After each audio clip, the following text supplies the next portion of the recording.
You know, one thing I want to point out, it says that the new DLC is available from the Dragon's Gate. I don't think that new DLC is available or new. I don't think that DLC is still available. Hey, Proctor.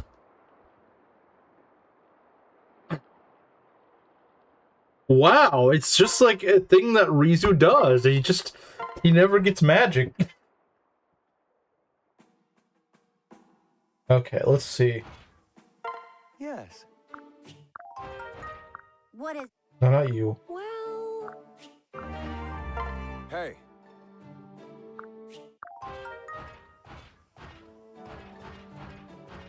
You never blew up? Yeah, that's my job. Don't steal it from me. Yes.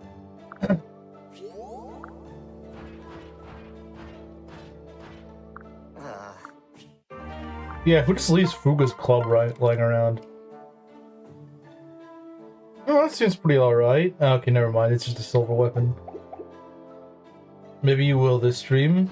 Yeah, I might blow up the stream. That's completely normal. What's this? Hinoka's spear, what does that do? Doesn't seem that great. It doesn't seem that useful. True.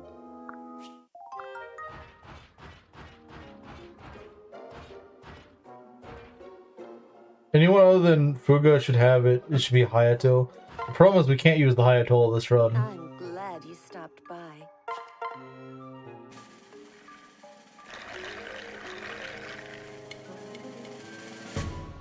Oh? Well, that's not incredibly useful. So, pretty much what we're going to do is we're going to, I think, buy a heart seal or something. We want 2 flyers, ideally. 2 staff users that can fly. Oh, I mean, maybe we could reclass Felicia. I know she doesn't become a flyer, but... Well, I guess she could, but I think she can become a wyvern, although I'm not trying to make her into one. What I'm gonna do is have 2 rescue users, and then just like spend all my money on power-ups.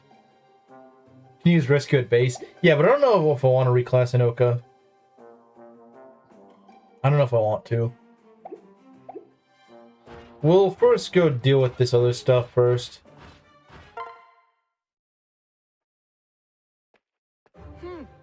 I'll go with... Wait, hold on, I have an idea. I may have an idea. Because I need every bit of money I can get.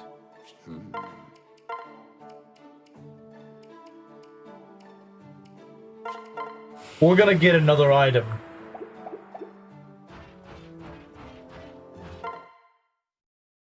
I'm glad you stopped Gets the by. job provided you don't fumble your movement. That's kind of the idea. Because hey, if I can get like a silver or something like that, I can just go sell it for more money. Well, whatever I get, I'll always sell for more money, but... A Sunfest, you know, that actually would be nice to keep. I actually wouldn't mind keeping that. I mean, it's just free items, so, you know, why not?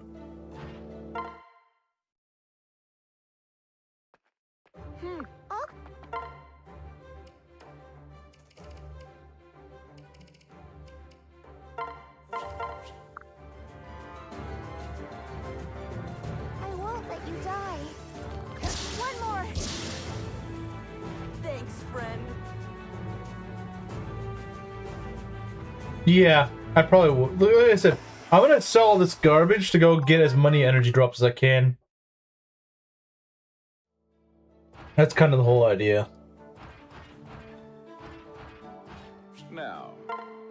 Upgrade. No, I can't do that. Okay.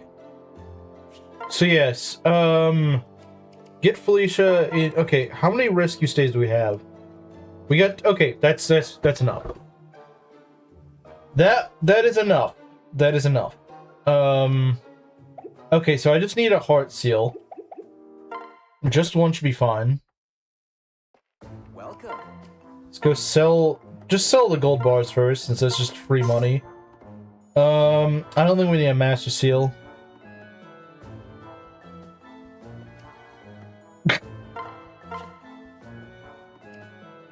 Yeah, we don't need that. Okay. So... Well, the most we can get is 2 energy drops. Obviously, I need a heart seal, so I'm not getting that immediately.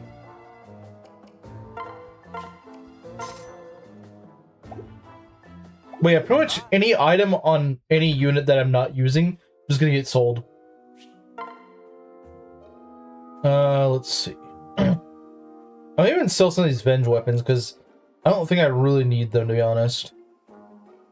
Okay, so looking at Corin, yeah, that strength is pretty pathetic. That strength is pretty freaking pathetic.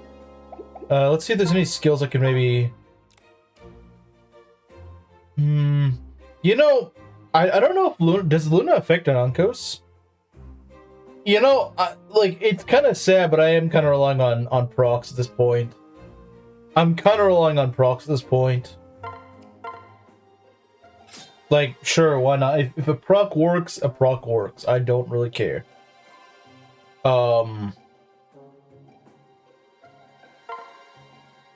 Yeah, I guess we'll get Luna. Just, you never know.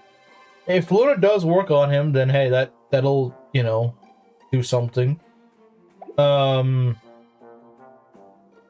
Let's see. So we can reclass Felicia.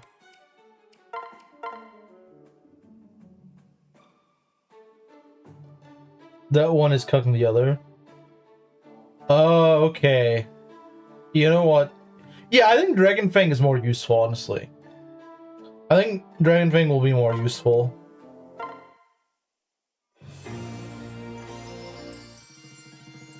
So yeah, in that case, what I think I will do instead... what I'm gonna do... Now, I don't know... Do you know if counter can work on an Ankos? I kind of doubt it, but counter could be huge. Counter could be big, although I don't think his attack counts as... I don't know. I think counter is going to be more useful than Luna, though. Since Dragon Fang could be nice. The counter can stack damage, and that could actually be nice.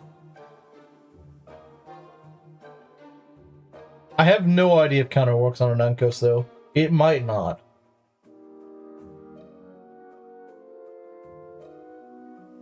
You don't have to enemy phase it? Yeah, that is true. But honestly, I think it's going to be more useful than Luna. Yeah, that's true. Yeah, you're kind of right. But, I mean, nobility is kind of useless at this point. Okay. So, now we can just go sell a bunch of crap. Like I said, we might as well buy both energy drops we can. Because we're going to need all the help we can get.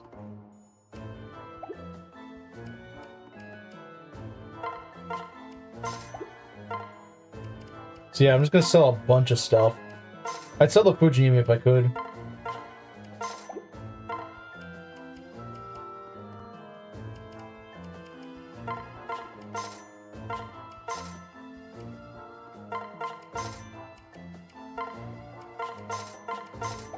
This is just a sign of being poor.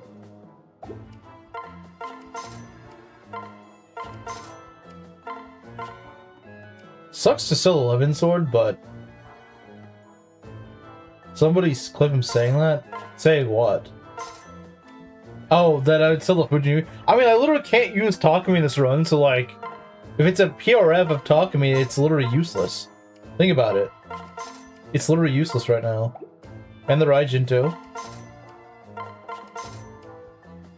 And the Brynhilder, and the Siegfried. Okay, we're not gonna sell that. We're gonna sell your gold bar. Actually, no, we're gonna sell it. It's kind of sad how little gold bars sell for, but... Oh well. The Crescent Bow could be useful, I think. It could be useful. It could be useful. We don't need this hand axe. I'll probably sell the Venge 99 as well. But it's gold out of context. But it's out of context, so... I'm afraid it has to go. Okay.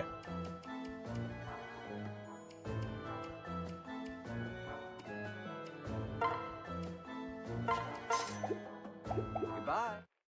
Okay. So, yeah, we're gonna go and get this for you. In fact, I may even give her a rainbow tonic.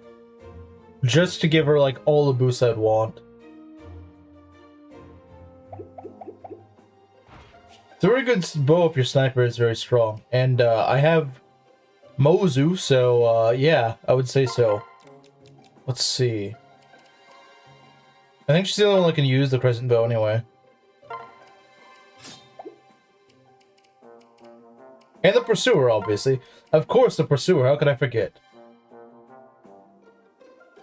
I'm gonna give the dual Yumi to, Caden, I think. If he can use it. I think he can.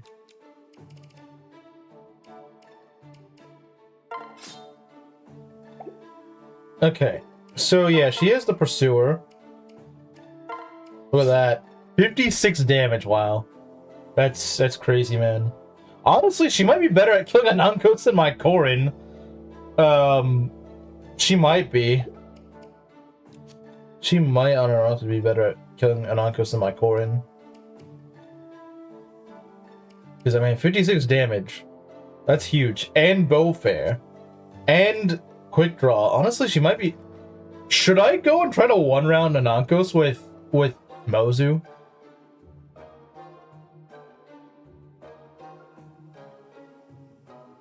I wonder if I should. I mean, even with another energy drop, I don't think this Corn's gonna be outperforming Mozu.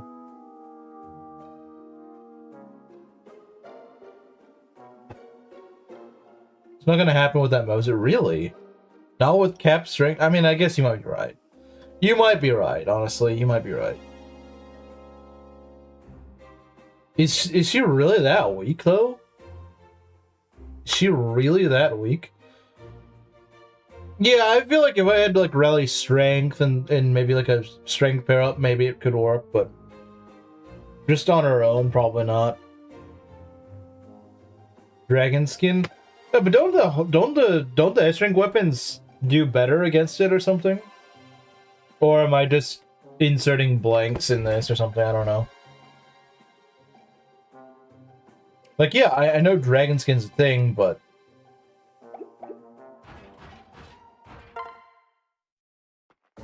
Welcome. Inserting blanks, okay. Okay, let's buy an energy drop. Thank It's a shame I can't get any more. It's a shame I can't get any more. This is the most I can do. Still not capped, unfortunately. But I don't think there's any other stat boosts I can give her. At least any permanent ones. I can give her the Rainbow Tonic. And honestly, I probably will. Because this is where she's going to need it the most. So 46 attack. That's still not very good. It's still not really that good, but... You know what? To heck with it. Let's marry her to Jacob. It's completely useless, but let's go marry them. Maybe it'll give her, like, a little extra bit of points when she supports with him. Yeah, so, okay. Then maybe go for, like, a strength meal. We might go double strength. I think we'll try to cook, like, a double strength meal. Okay, meat and beans. We have, like, no beans, so that's not good. Well, let's see.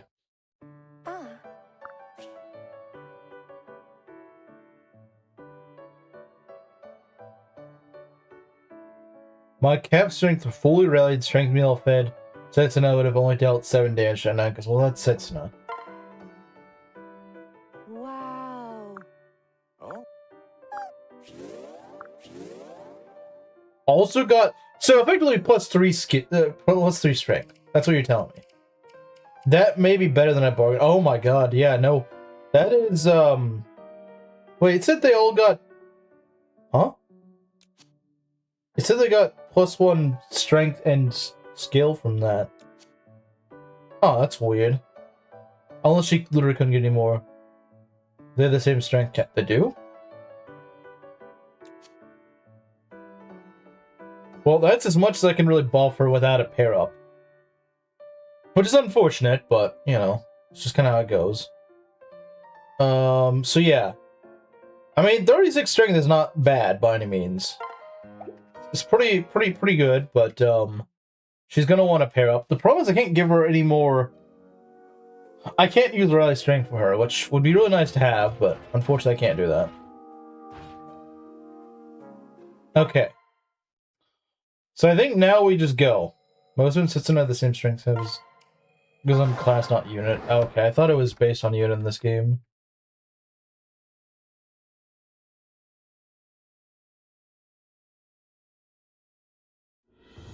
Okay. We got the Omega Yato. That's good. That is a slight buff. Okay, how much are we doing? 55 attack. Like I said, you want to be doing like 60 plus. So it still shows how weak Rizu really is. The fact that even with all this, he still can't quite do it.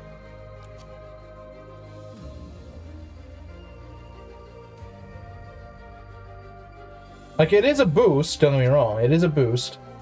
But it's not enough of a boost, in my opinion. Okay, so let's take a look. Okay, one, you guys can't be fielded. Felicia gets the rescue staff.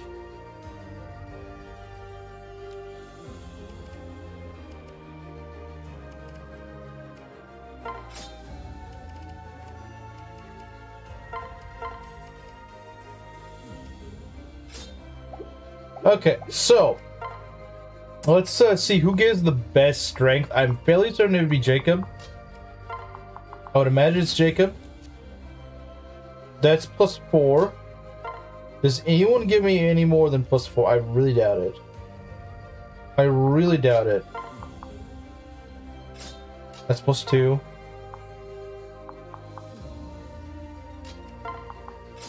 That's +3, I think. Yeah. Yeah, because we don't have, like, any sort of, like... Yeah, I really doubt it. I think that's the best we're gonna get. Maybe no, Silas would give... He's getting less, yeah, he's gonna give less. Because... Yeah. No, I think Jacob does get the most. I think you're right. Unless Merchant does give pretty good bonuses, but I doubt that's enough. Yeah, it's still +3. So yeah, I think Jacob is the way to go. Still sucks she's not hitting that 60 range, but... You know, sometimes it's just how it goes. Sometimes it's just how it goes.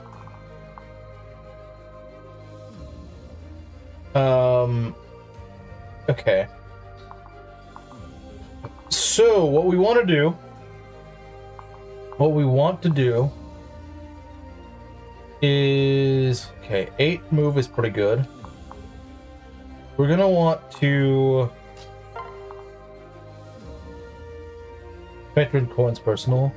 I guess that is true. I suppose that is nice to have. So the Jacob really is the best choice. Even if someone else had the same amount of strength boost, should get more from Jacob. So yeah, you would need like a berserker that she has like an A rank with to actually outdo that. Let's see. So I'm always really cautious with this. I don't know if she's gonna quite kill the Armor Slayer. I don't know. Let's see. 27 plus 29 is 56 minus 42. That's not gonna kill. That is not gonna kill. What is the hammer? I don't think any of our guys can use the hammer besides Corin and not. Well, I guess Jacob could, but like I kind of need him for other things. You should be able to 2-round. I hope so. I hope I can. I hope so. I may need to debuff. I may need to debuff and then kill. Provided you don't miss. Yeah, that's the problem. That's a scary part, is that I could always just miss. I hate the fact the run could just hinge on him, like, on me just missing. Okay, we need to be very careful on how we move our units. So once this gets debuffed, we need to be able to move in.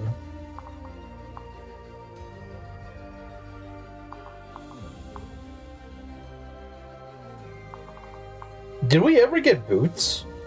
I don't think we ever got boots. I swear you're supposed to get boots by this point, but... I swear my Azura usually has like 6 move at this point, but I guess not. It's a little unfortunate. Okay. You can't debuff on Uncos. Yeah, you can't. That's true. No. What I'm saying is debuff the general because Selena can't kill. Because the guy has like 42 defense. And has weapon trial advantage, so she would not kill. So that's why I'm going to debuff and poison strike him and then have Selena get the kill. Just so I can cut a path through here. I'm not trying to debuff a non-ghost. No. That's not what I'm trying to do. 'Cause I need some room here. You might have missed them. That kind of sucks here. That kind of sucks. Could I buy them? I don't think you can buy them. As far as I know, you can't. I could be wrong, but I don't think we can.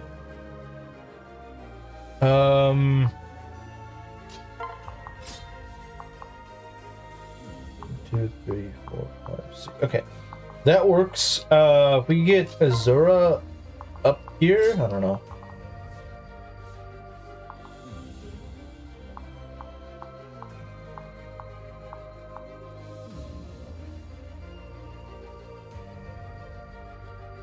Yeah, I think you're probably right.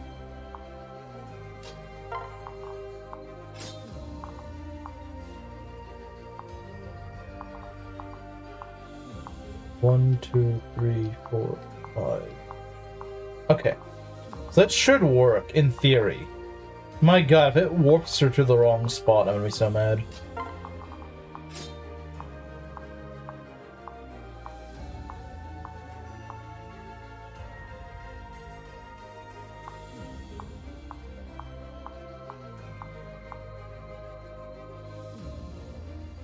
Yeah, because I think I botched the Anthony thing. Okay, so 1, 2, 3.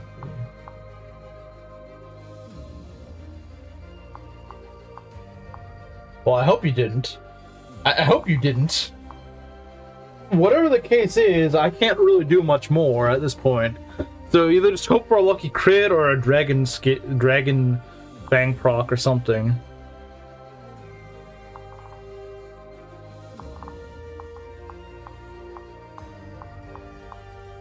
Oh, alright. Sakura could also... Well, no, I need to use Sakura for other things.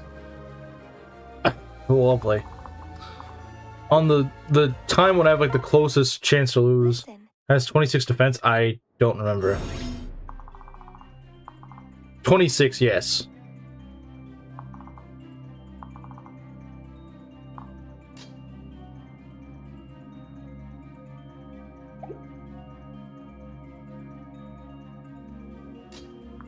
See, how much do you do? Yeah, 26 damage is not very good. Surprise, surprise, 26 damage is not very good.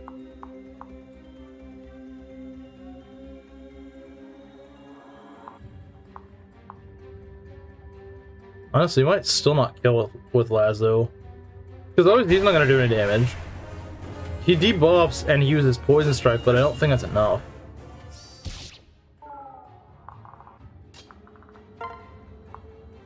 No, it's not.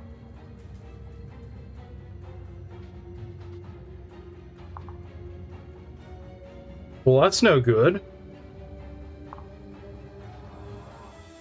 You could have used...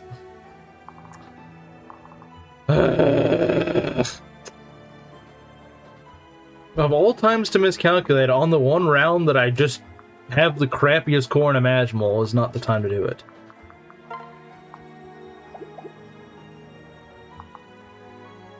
Wait a sec. If I could get Felicia in range somehow, I don't know how I'm going to do that, but if I could, that could give that inspiration. Inspiration! Inspiration might be the key. Okay, Saz needs to be able to kill, though. He's got 38 strength. He's got like 9 more strength than her. I think he can do it. Yeah, because that would be what, like 26? Yeah. I think inspiration could do it. If I can arrange for inspiration, it might actually be the key. Sakura rescue? Yes, I will. But I have to be very careful here. So just let me do what I'm gonna do. We're gonna do a double lead rescue strat. I will protect you.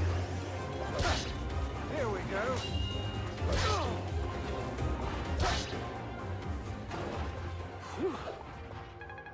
This map always scares me because it's like, it's so easy to go wrong. Okay. Let's see. The closer I can get up here, like if I can go right here, then inspiration should work, right? I think inspiration works against Inankos, right? As far as I know it does. You were right the first time? Okay.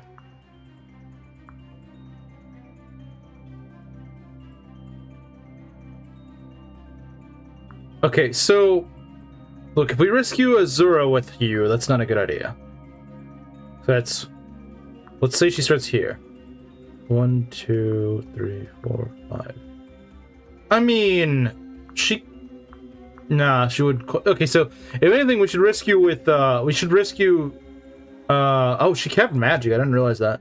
We should go and rescue Corrin because Corrin has more room. This is very dicey. If I rescue the wrong person, it all goes to crap. Okay. Oh, I just realized something. Something that could screw us over. Okay, so I don't know how far back I can rescue Azura. I think I can only go one tile further, which is unfortunate. Yeah, I can't go into inspiration range, unfortunately. Which sucks. It sucks a lot. But you said that you were right the first time, so we should be okay.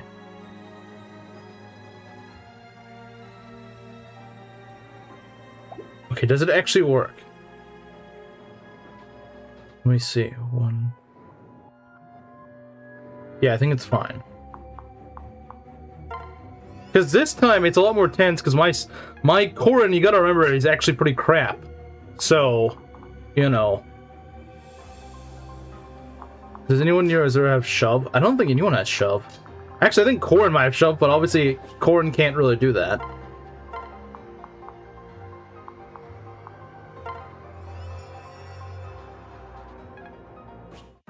Okay, that's fine.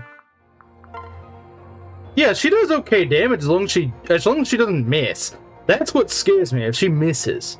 She also has pretty good crit chance though. So yeah, assuming she lands all these, which is a big if, I think, because 85% is kind of crap. Again, thanks Rizu for leveling like absolute garbage. But I think honestly she has a decent. She could just crit. She could just crit. Like, she does fine amount of damage, but the thing is that scares me is this 85%. The hit rate is the shakiest I've ever seen against Inankos. Let's hope our crit makes up for it. Alright, here we go, guys. Here we go. I am the forgotten god, the betrayed king, the buried dragon. Be careful. Either hit all 4 or get a prop. Okay, good.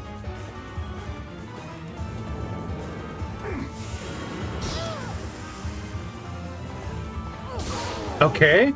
Honestly, I don't see how you would miss against this giant freaking heap of stone, but leave it to Rizu. Rizu will probably figure out a way to do it. The fact that he didn't proc anything is really concerning. Okay, our hit rate has gone up significantly, though. But then again, this is Fates, and 95% is not in safe territory. Rizu would find a way. If any of my corns would find a way, it'd be freaking Rizu. This should be simple. Okay, it all boils down to this next one. It all boils down to the next one. Come on. Okay, good. Okay, I think we're good, guys. My heart's racing. Because I do not want to be sent all the way back to the beginning of the game because the stupid Rizu can't level properly. Because the next map is much easier. Much easier.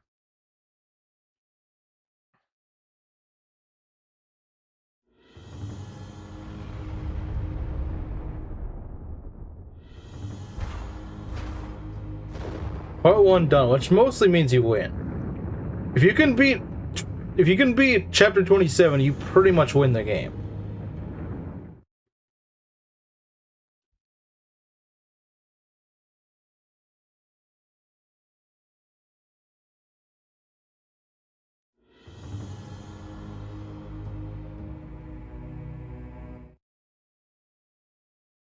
It's a betrayed king. That means people are like, man, our king sucks. We should do something cool at our own free will, like making waffles or something. Yeah, he prohibits waffles. Students doing a hybrid 95% and a 2RN 95% is less than a percent indifference. Yet it doesn't feel like that. It feels like it's like a 10% difference. Okay. So, yeah, this army is actually pretty alright. Lazo kept... Wow, my guys kept more stats than I thought they were going to. Well, not everyone has. But, honestly, this isn't too bad of an army. This is not a bad army by any means. It does lack a fair bit in terms of, like, I would like to have rally strength. That's something I would like. But yeah, I think this army will do alright. This map isn't too hard. We made it through worse maps, I think we can make it through this.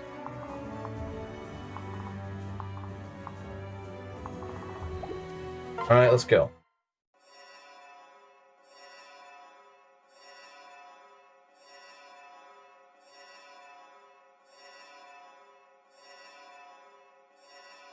Okay. Oh yeah, I had no doubts it's doable. I had no doubts it's doable. Okay. If I could get Jacob here, that'd be great. But he's way over here, so that's not good. Of course, in true Silas fashion, he can't double anything. Yeah, we do have full deployment. We might as well use it. Ah, man, Selkie, you really needed that quick draw, didn't you? You really did. That's true, he did do it much sooner than I did.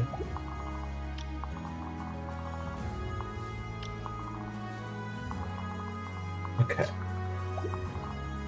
I don't like this mage, but we can probably do something. That's pretty good damage. With a dual strike, should be able to kill. This is the kind of guy who likes mushy peas and being the king of Fallout that he is. We'll should obey him to eat nothing but mushy peas. Like, screw this, a century's pass. I don't know where you get these ideas, man, but I'm all for it. It's just funny.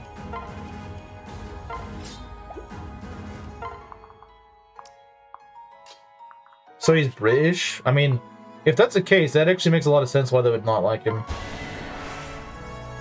Let's go. You know, Lazo should be the one. Try to get at least one more in. Okay. Try to get at least one more in before the end of the game. Okay, how are we gonna deal with this guy? Say it, Belt. Say it! Yes. She has good crit, if only she could just do more damage. Most valuable soul proc.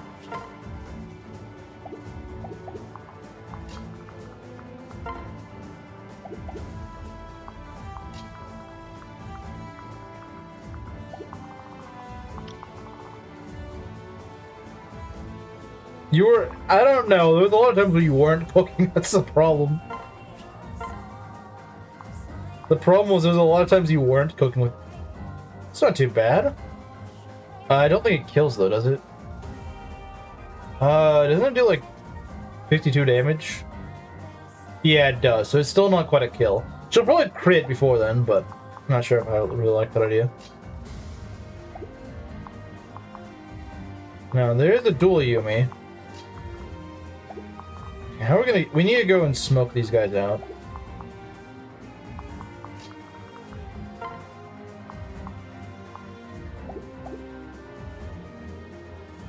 be proud to see Inkling's baby get crit now. She made it this far. She deserves to see it through.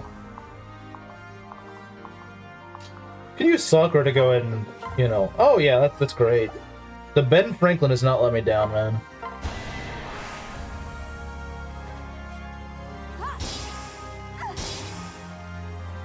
Okay.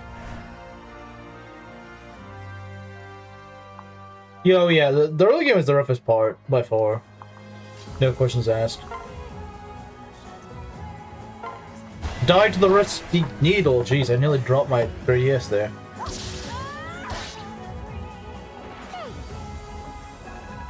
He gets a bloodline prospering. Well, he doesn't want Maida's bloodline to prosper. That's for sure.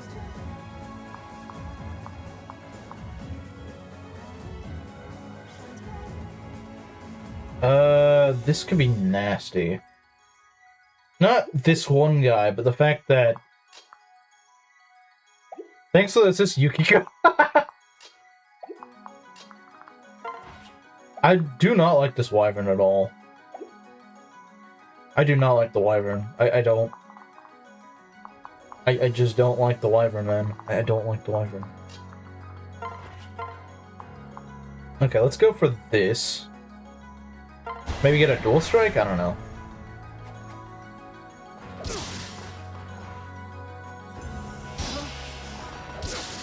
Yeah, because I don't really like it being already at 38 health.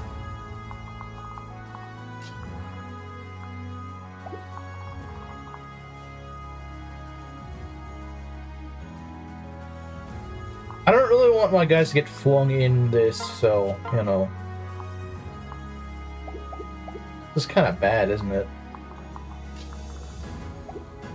That's the thing, I just don't like being between these two guys. I don't think that's good.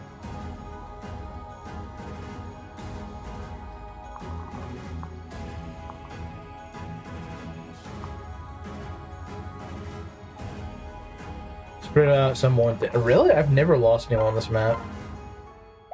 Not in an Ironman, no.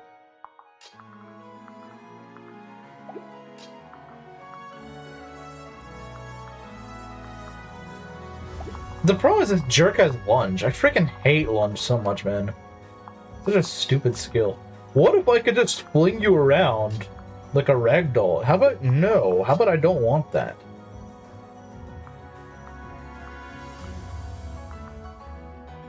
Not quite.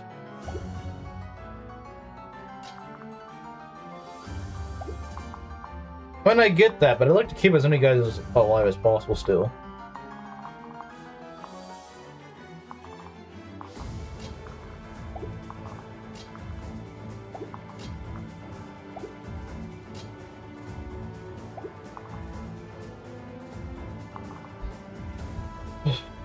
Well, yeah, engage is always less fun. Always less fun. There's never an instance where it's not less fun. Hold on. I could maybe do a rescue strat. Yeah, I could do a rescue strat. I could do a rescue strat. Yeah, that works. That works. I could just rescue Azura. That's the advantage of having like a million Great Knights. You can rescue.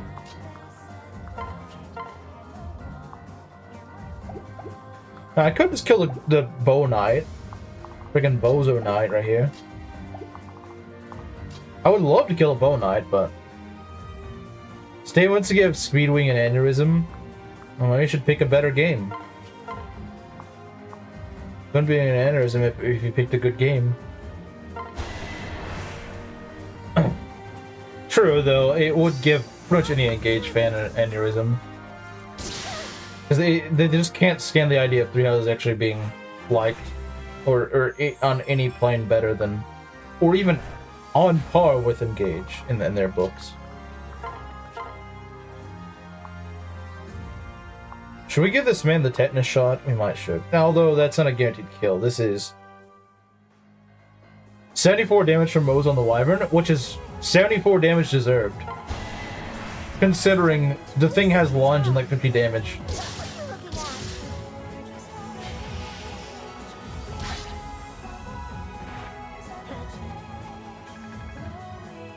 Alright, Hinoka level. HP and magic, wow, so useful. Okay, so yeah, as long as we just go and as long as we just shelter a 0, we're fine.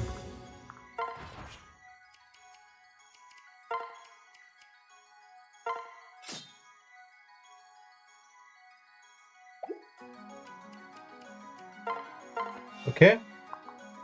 And obviously you can't one-round Mozu. What I tend to do to keep my guys alive on this map is I usually just try to go and take one side of the map. Because you can't take both sides of the map at once. You can't. You take one side, you make some room for your guys, and as those guys charging towards you, you just go and kill them off. That's what I do.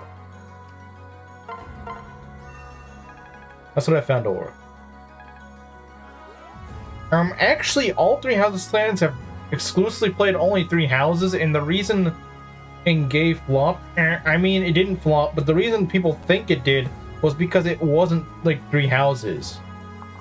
See, I will say that I think the part that it's not 3 houses is kind of true, that people didn't like it as, like, the problem is, though, with the Engagey sort of assumption is that they assume that everyone who likes the game can't be like a veteran of the series. They can't be someone who likes the older games.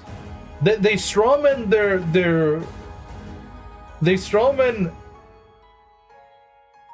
they strawman 3 Houses fans to always be newcomers to the series. They can't be someone who's actually played the older games.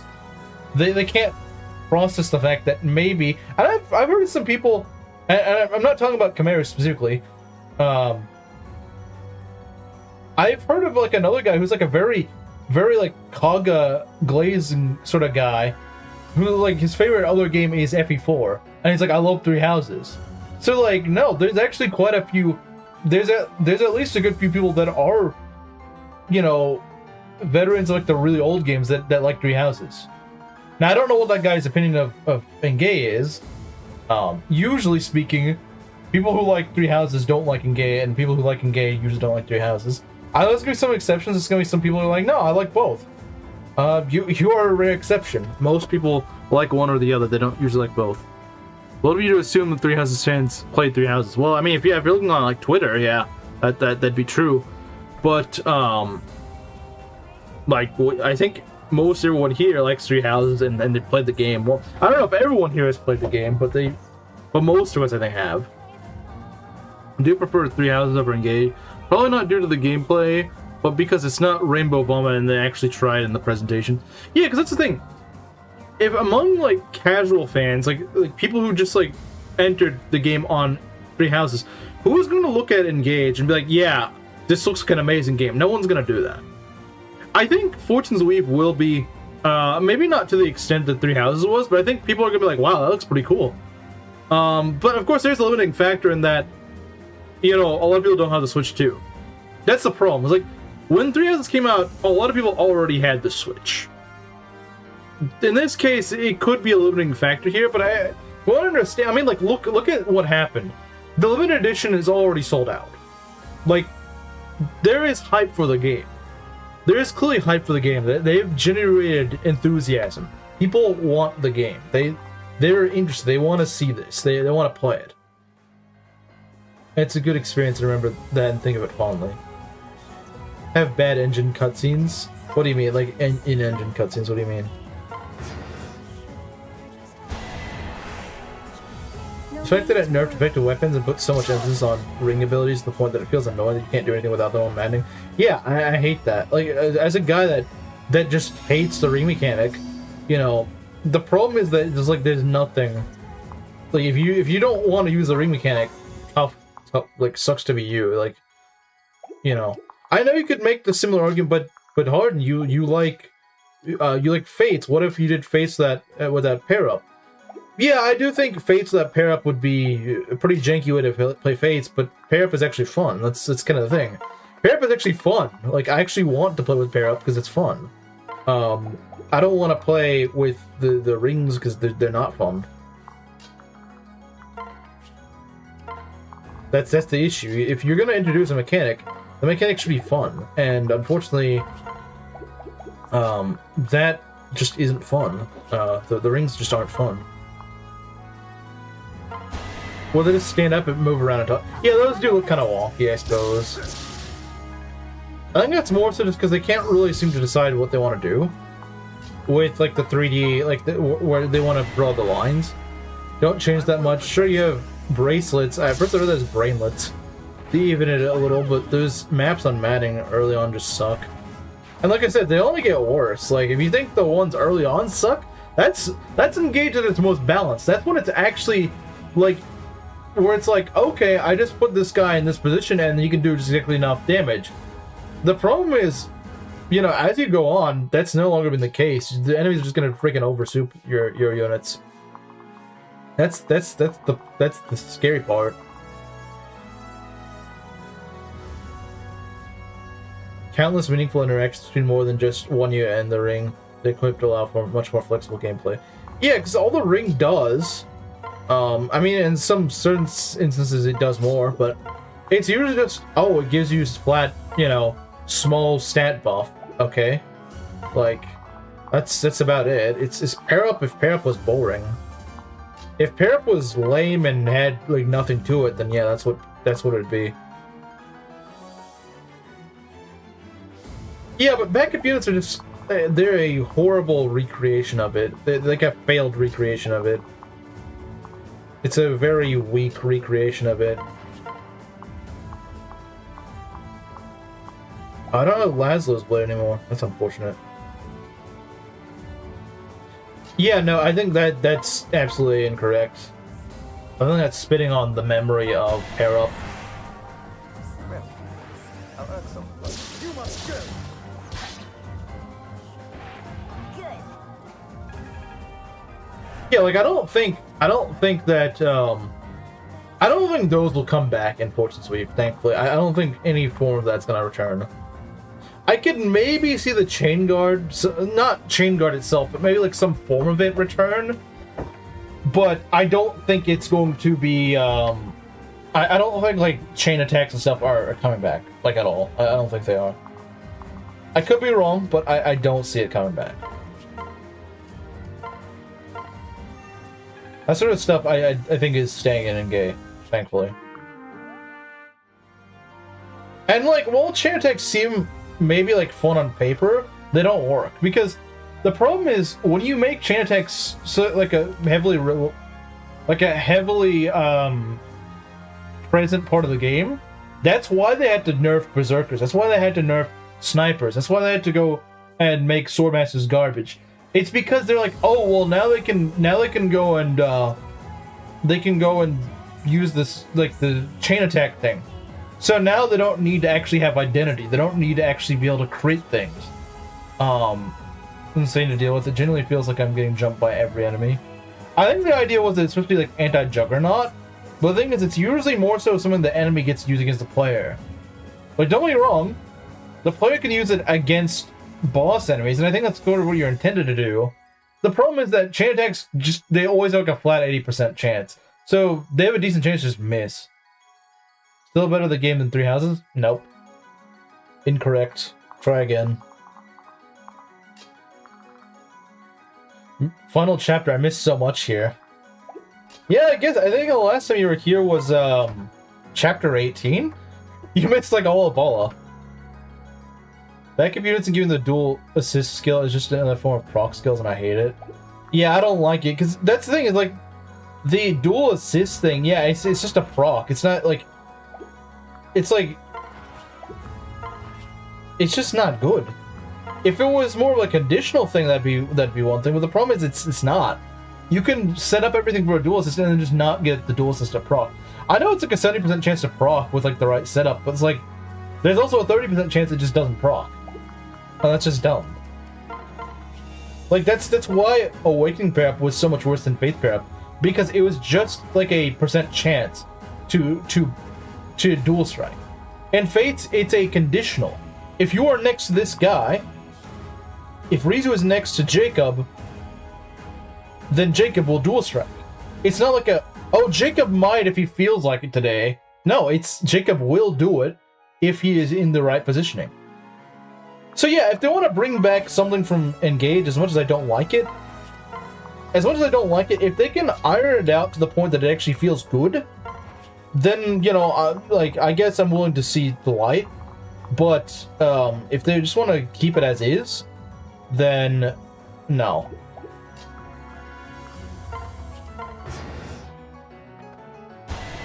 Okay, we don't get crit.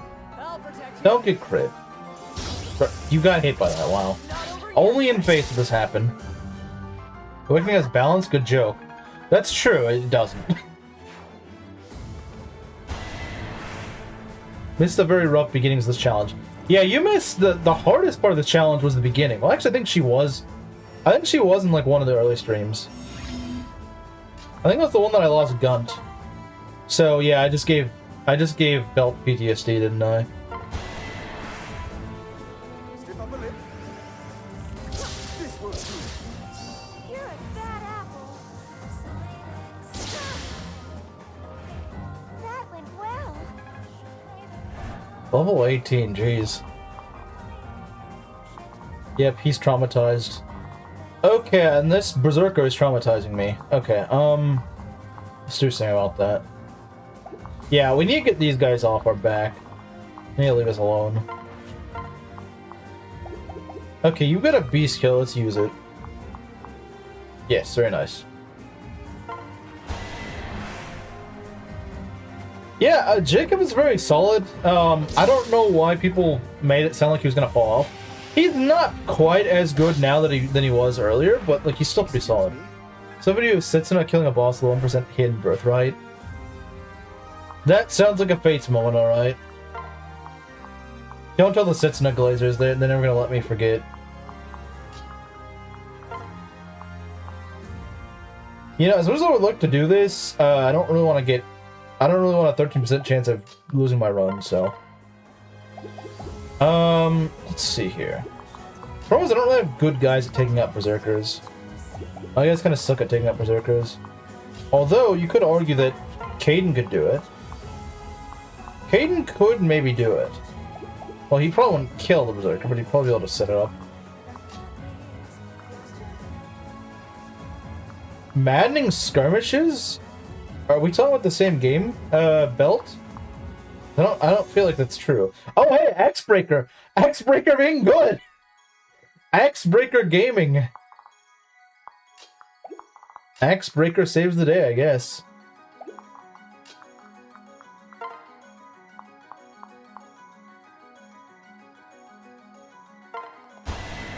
X-Breaker being solid. Let's go.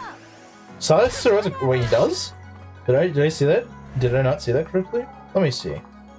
So if we throw a Silas in there... yeah, actually, no, you're right. He does. That is true. I wasn't paying attention.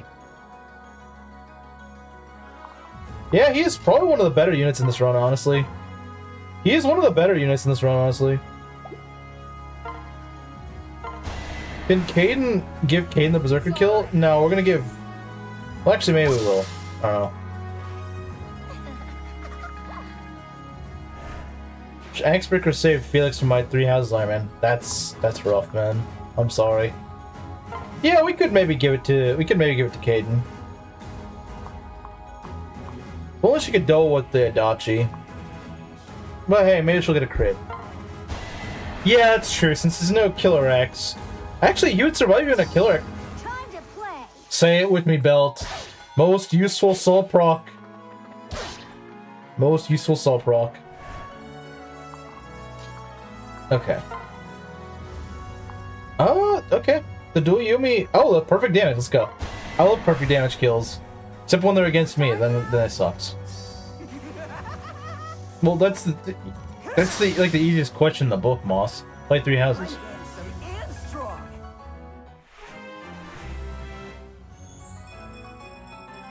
HP, magic, skill, luck, and defense. Okay. Let's see. Oh, right, she has no magic on her. Oh, you have a hammer. I forgot you have the hammer. You do still have a crit, too, so... In that case, screw it, we're gonna do it. No, I don't think... I think Caden's just delusional.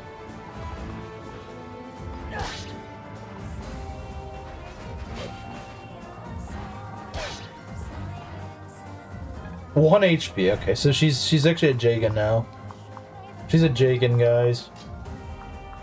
Hammer time? It's definitely hammer time. You'll be all right.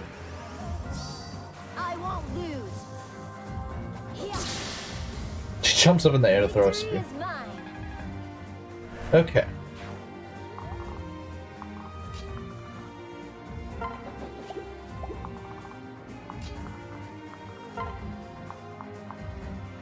Having good defense is really nice.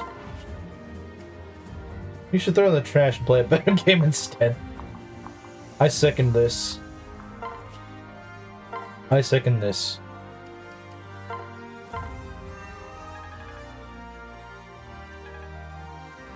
Like Mario Party 3.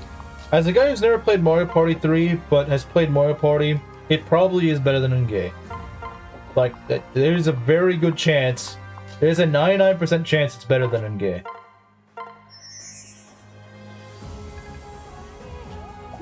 Because all the Mario Party games I've played, I've enjoyed way more. Oh, she gets one shot by the hand. That's... I guess this is the one case where talk to the hand is probably not a good idea.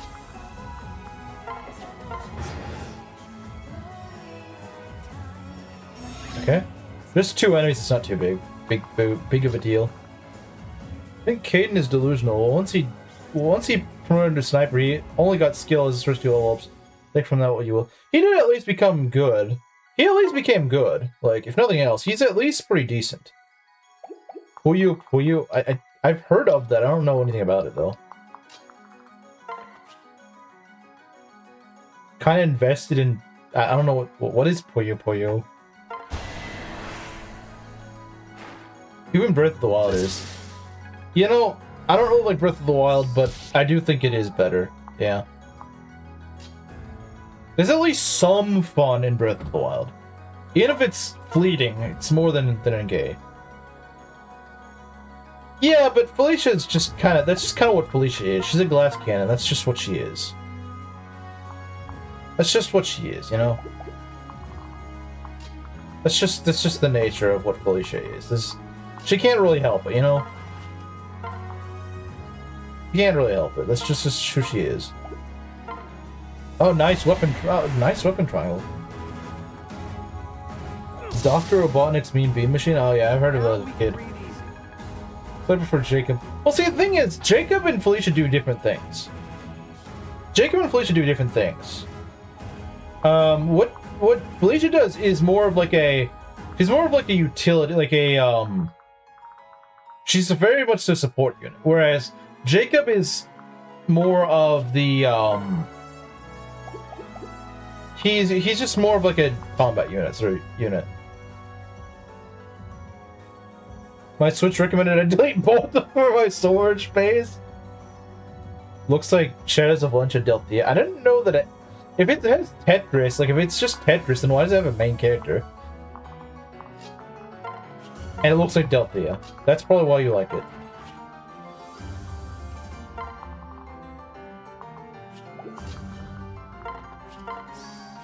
Oh, thanks for the gold bar. That actually could be useful here. Just for, she has... Doesn't she have, she has Spendthrift, so that could actually be useful. Like maybe taking out one of the hands.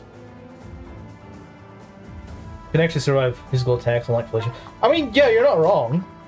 But like I said, I feel like they have pretty different roles. The thing is, Felicia reclassed into a strategist for the beginning of Rev absolutely cooks Chapter 9.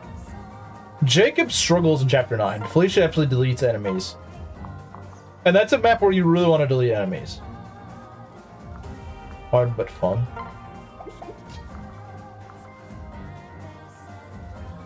Liking a game because of a reference to Echoes is a good thing, I'd say. And it feels like, I think Fortune's Weave has a lot of references to Echoes, so, you know, that I think that's a good thing. He exactly one-shots Mozu. I'm not really a fan of this. Maybe I should have given her an angelic robe or something. Arlie Nadia? I'm not sure how to pronounce that. Probably Nadia, but I don't know. Arlie? I don't know.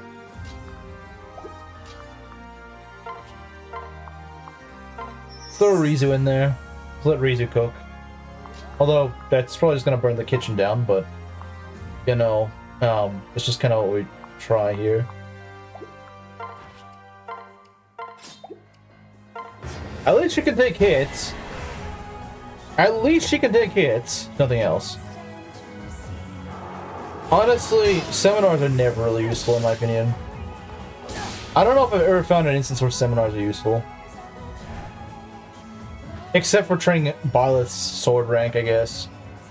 Or really any of his ranks. But like it's so inconsistent.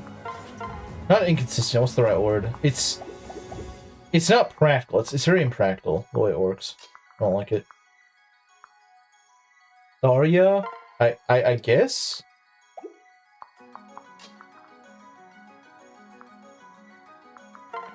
The Bone Dragon? How about you go fix this run?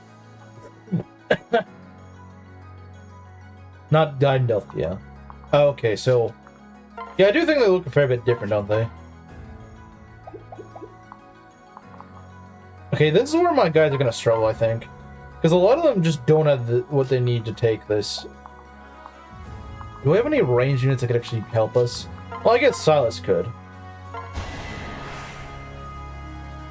Here I am. Learning from Mr. Yeast is always a good idea.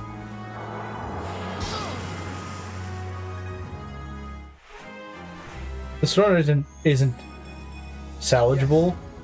Well, yeah, it isn't salvageable yet. I'm on the final boss, so I don't know. Make of that what you will, I suppose. Make of it what you will. Let's go.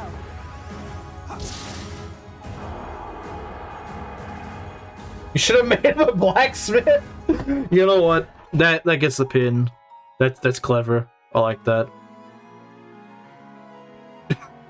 If you wanted to salvage this run, Mr. B. No, we said Mr. Yeast. That's what we call Hanneman. We call him Hanneman Mr. Yeast. Because his support with Dorothea gives him a yeast infection. Why Anankos grows trees on his head when he attacks?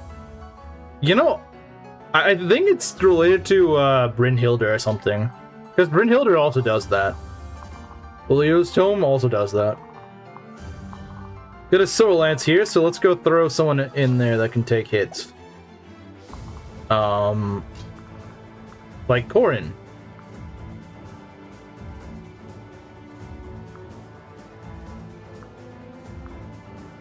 That's kind of the thing, is that Dorothy is kind of, yeah, not good for, yeah.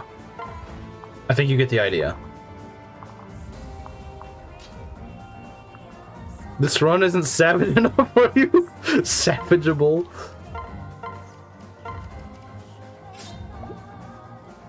This joke was founded in 3 houses, in case you didn't know. No, I thought it was made in Thracia.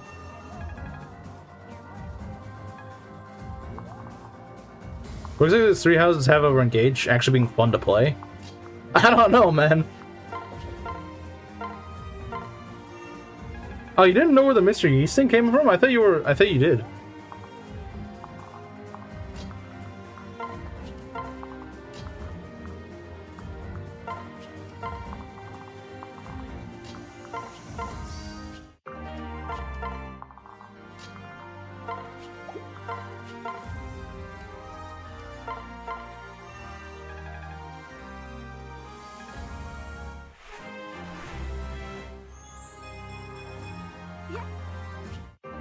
Rally Res.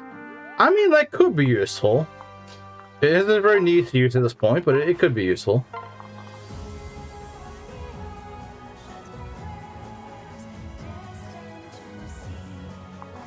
I think it was originally Belt that came up with the Mr. Yeast thing.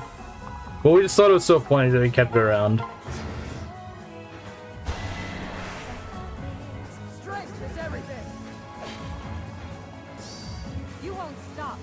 No, I think it was you, Belt. You're the one who came up with Mr. Yeast.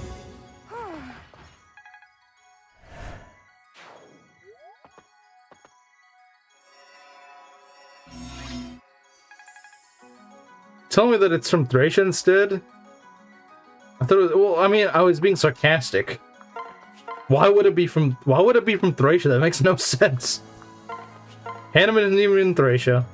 That's too much monster. That's usually what I hear. But it's like, Engage has too much freaking unfun rings. I think that's way harder for me to tolerate than the monastery. I don't think the rings are fun at all. Yeah, Somniel, like, that's the thing. It's like, Somniel's also just like, it feels just about as bad. But Engage fans never complain about that.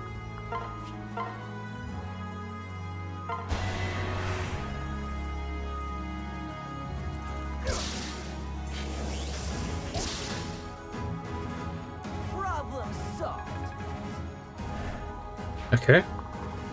No range of the adventurer, that's fine. I don't really care about Mr. Adventurer.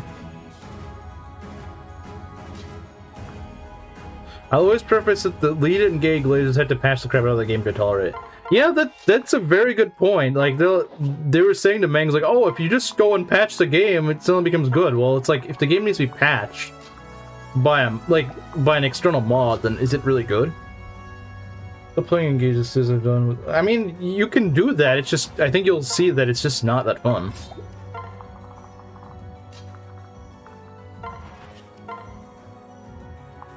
Include Thaves. I've never done Thaves.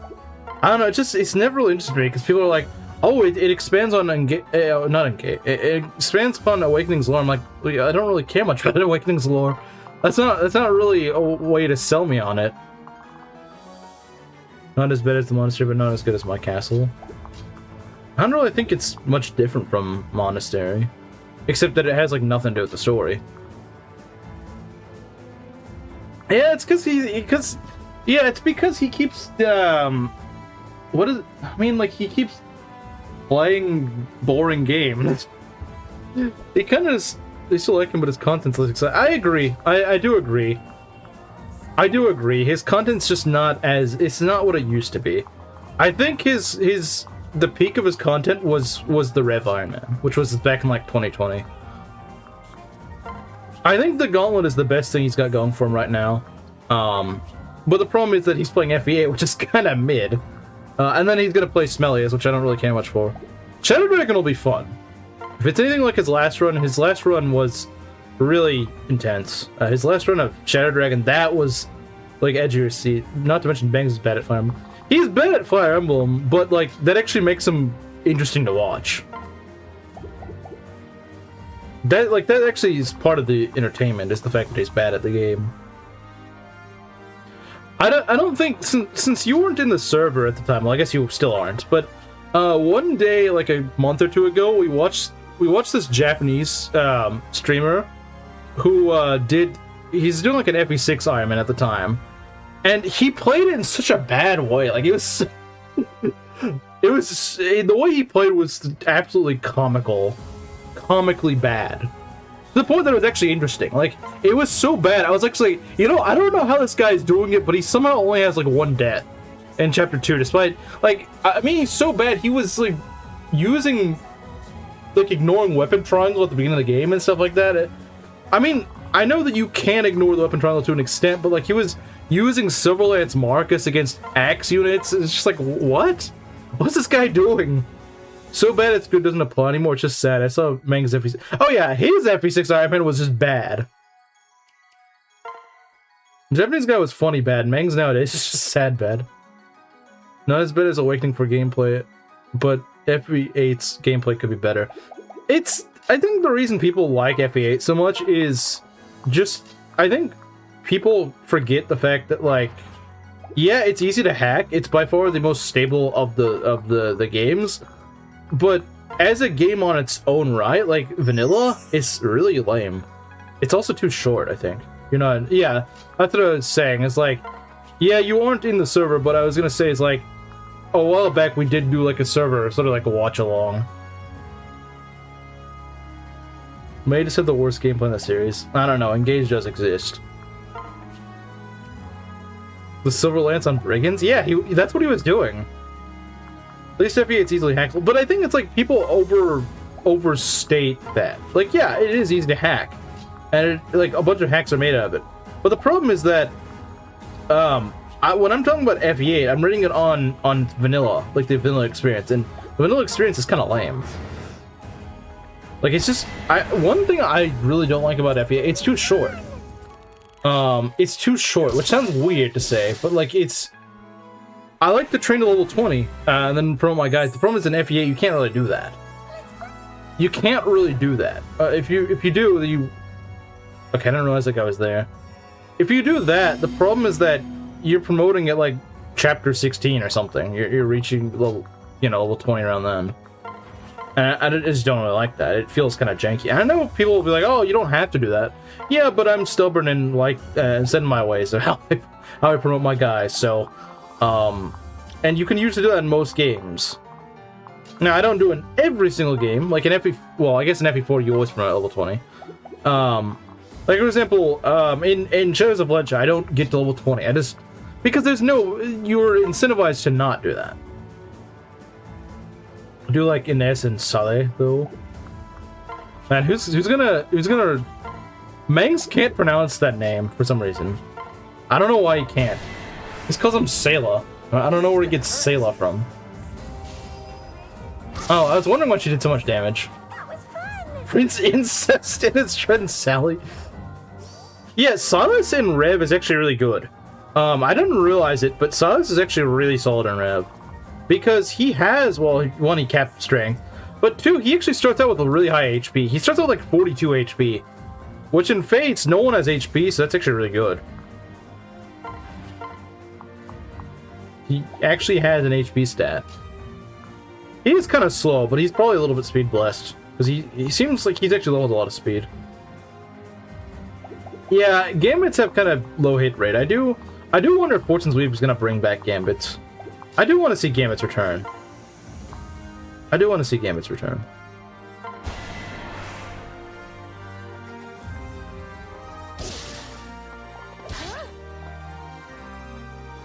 Nice. Not ready for this. I know it's not a good game, but it's nostalgic for me since it was my introduction. I mean, it was mine too. It's just I don't really like it that much. I liked it, and then I played other Fire Emblem games. That's the way I put it. That's the way to put Awakening is. It's just, what's Perry doing besides warming the bench? Well, I mean, I can't even field her. I can't even field her in this run. You can see like the units that I'm allowed to use in this run, and Perry is not one of them. Has Gambits, people think it might be a her thing. That's a bit of a shame if it's locked to her. Oh, she's in an asylum.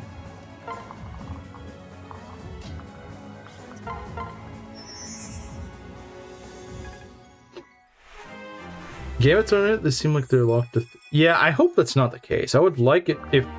Oh, wow. Most useful skill in the game, guys. Most useful skill in the game. Okay. Why is Rizu's hit rate so bad, man? This Rizu's just freaking blind, man. Rizu is blind. Whoever knew. E.g. Daily as Hinoka? You mean I don't know who voices her in Fates. I assume it's the Fates one, because the one that voices her in Warriors is awful. The one who voices her in Warriors, I can't stand Hinoka's voice in Warriors. It sounds so bad.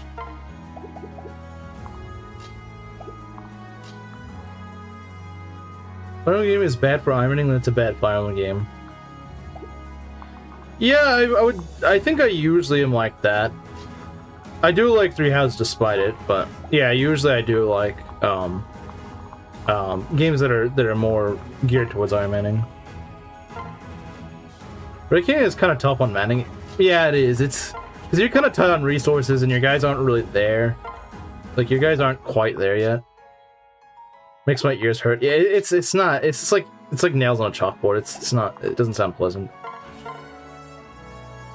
You know, like what Awakening is how it celebrates the Fire Emblem series before it, especially with the Einherjar.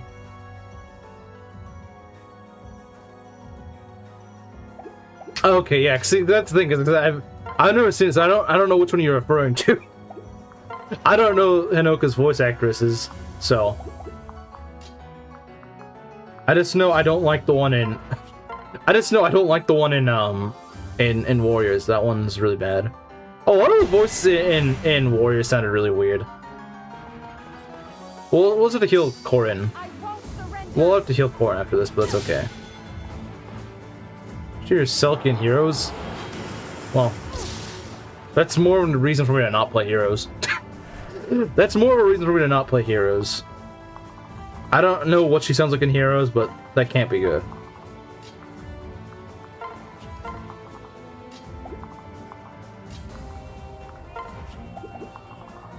It might be wise to go and bait this guy out and then just kill him. Yeah, you know what? I think we're gonna go and, I mean, like, you're right, it is better for Ironmaning, but I still think it feels kind of janky for Ironmaning, especially on, like, Maddening. Like, yeah, I guess it is technically better, but, like, it still feels kind of janky. Oh, I don't need a heal now. To get both Luthiers, both Luthiers? There's 2 Luthiers? What? There's 2 Luthiers. You know what? I was hoping to have our archers go over here, so you know what? I'm not gonna do that. Sorry, Belt, you're not getting your wish. Selena's not gonna die.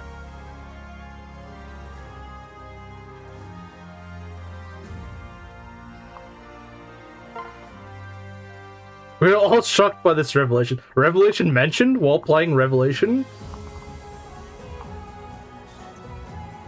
But it's his dumpster fire. The things I liked about Awakening, you get the idea. Yeah. Wait, why'd she cap skill? Let's start a random skill to cap. Let's start a random stat to cap. She has 12 defense. That is more than I would have thought she would. Not that it really matters. She's still getting a one-shot by everything.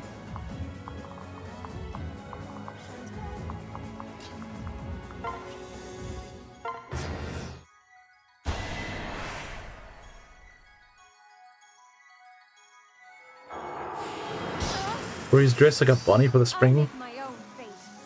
I'd heard of bunny girls, I hadn't heard of bunny guys, and now I kind of wish I hadn't heard of them. I kind of wish I hadn't heard of bunny guys. This is HP, skill, and defense. Okay, Hollywood. This is more than Felicia. Wait, he has more alts than Felicia? That's something I just don't believe. Like, I have a hard time believing that one. You know, I get that Armor Blow is good. Actually, it could be good in this fight, just because you're doing a lot of player phasing. So actually, it might, like, I don't like Armor Blow for the sheer fact that a lot of times it's deceptive, because you're like, oh, I can take this just fine, and then on my face, like, oh, why does it do so much? So dressed like a bunny. Well, why is Solid dressed as...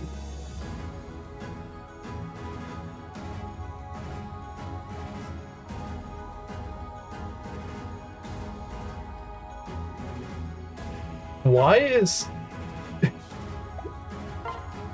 I don't know if now is a good time to reveal the fact that I have that my great-grandfather was also named Saleh. So, you can bet I'm feeling a little conflicted on this. Now, I don't know what he looks like. I just know that I had a great-grandfather with that name. Selena was my daughter, I'd set myself on classic mode and fling myself off a building. Has more defense than Felicia. You know, I could see that. Yeah, you kind of did. That was information I didn't need to process. That was information I didn't need to process. Okay, is this a good... Okay, now we can do this. Something that Selkie can actually kill. She wouldn't have been able to kill that Spendthrift. It's kind of sad.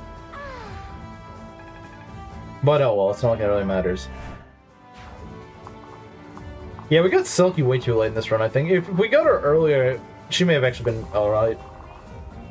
Yeah, that's the thing. It's like, if you're using Felicia as a combat unit, you're using her wrong. If you're using her as a combat unit, you're using her incorrectly.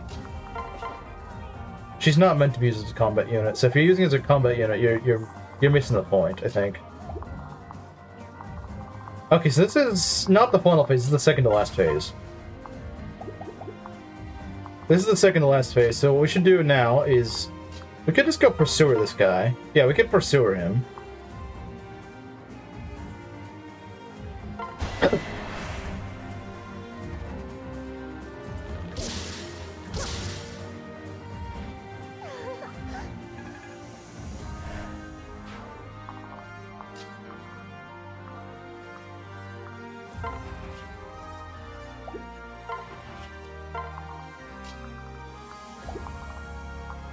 Yeah, if we could kill this Dark Knight, I'm sure we can. I'm sure we can.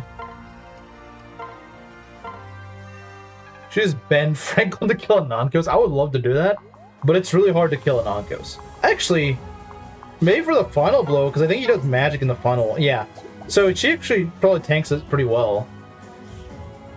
But falls into her support role in the mid to late game. And Jagan, if Jagan was a cute maid. Yeah, I guess it's one way to look at it.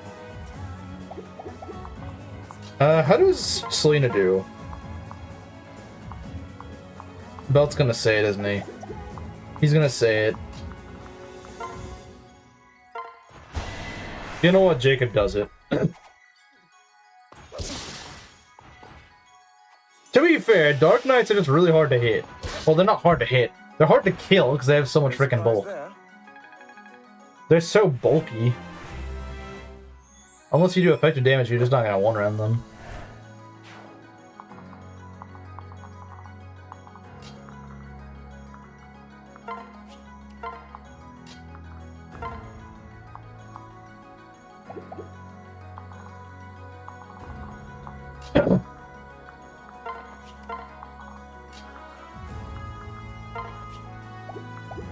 We could probably have sauce open up here. Although I don't want to get crit.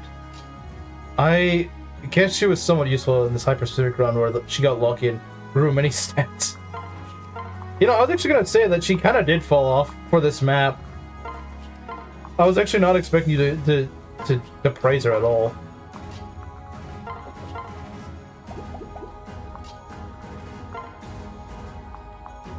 The problem is a lot of my guys just don't survive a round of combat. Although I guess it's every rev run that happens. That happens in every rev run. It's not something unique. Leaving someone here might be a good idea just to get her out of there. Definitely are bulky. A few of them got max HP on Awakening for me. That's just Dark Knights being Dark Knights, I'm afraid.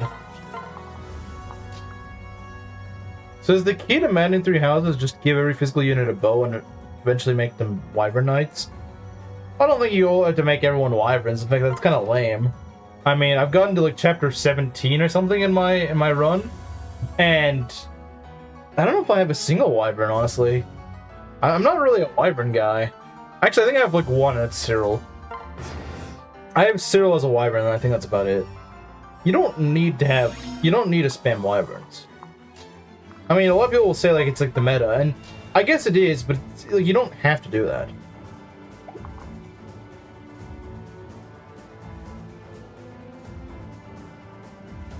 Luthier uses a lance while Sella uses an axe. Why do they just not use their actual classes? I do have to wonder, what did IS mean by this? Cyril mentioned, what are you, Cyril's fan club or something? Usually end up with 1 or 2 Wyverns in my squad, but it's so lame to have a team with all... Yeah, I did that once before without realizing it. Like, I wasn't intending on just having a bunch of flyers, and I ended up with a bunch of flyers, and I'm like, you know, this is actually kind of lame. It's kind of lame, like, you don't think about it, but it kind of is, though. It's just not really that interesting, it's just kind of there.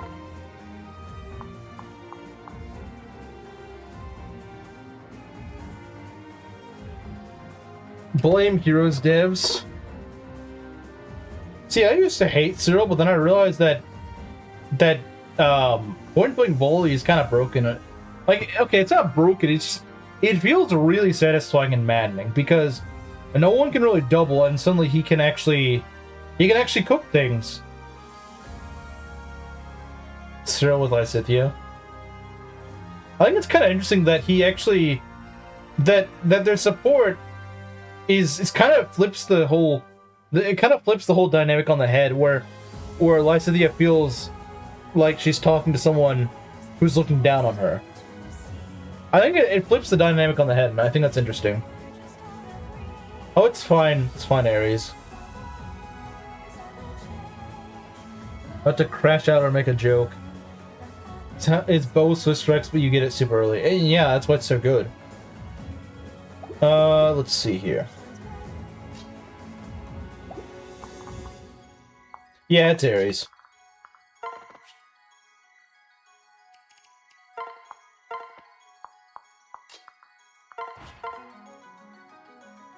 I probably could... You know, I just don't like this. Can we get the dual Yumi over here?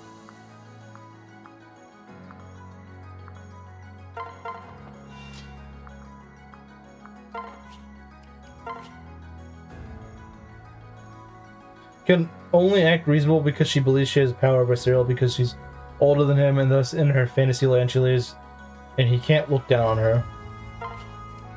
Her voice is to turn into Lysithea being an evil witch instead of just something that she's not used to. Your mother's friend's daughter's wedding. Good luck. I don't think you really need good luck for something like that. She isn't even. She's not an evil witch. She's not.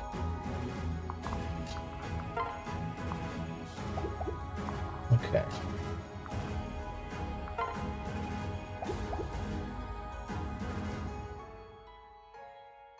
Relay speed is great.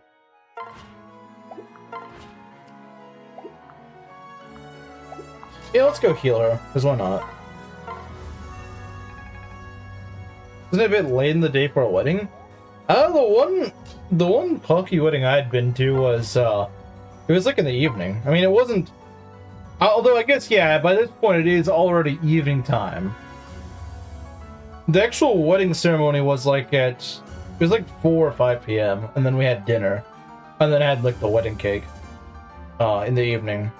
So yeah, I don't know what wedding goes that late, because he's gonna be there till probably past midnight. Try to have fun is what I yeah, I guess. Good luck. Good luck. You're gonna need it at the wedding. Good luck at the wedding. It's not your wedding, but you need luck. 6 p.m. till 12 p.m. EST. To noon the next day? That's wild. That's crazy. I mean, I've been to both. I've been to both types of weddings, Belt. I've been to both.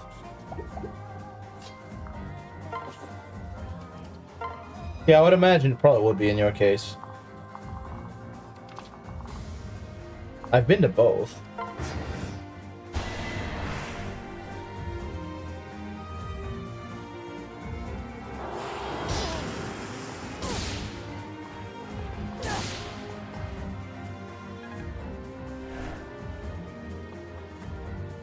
Hope you went to the bathroom beforehand. Help is coming. He already did. I won't lose. I owe you one.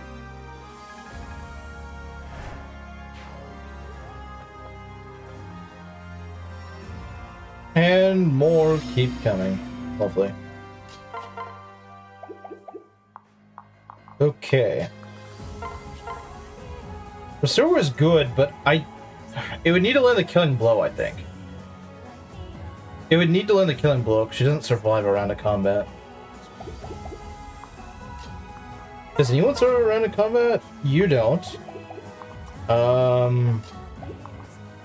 This ain't good.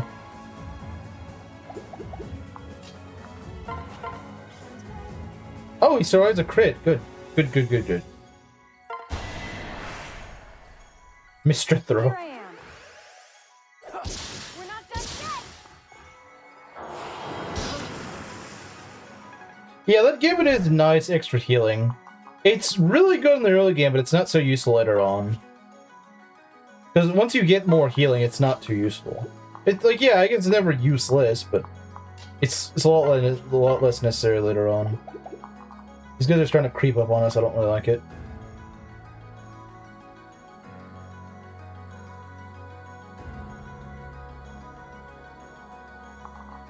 Okay. Could use the Wakizashi.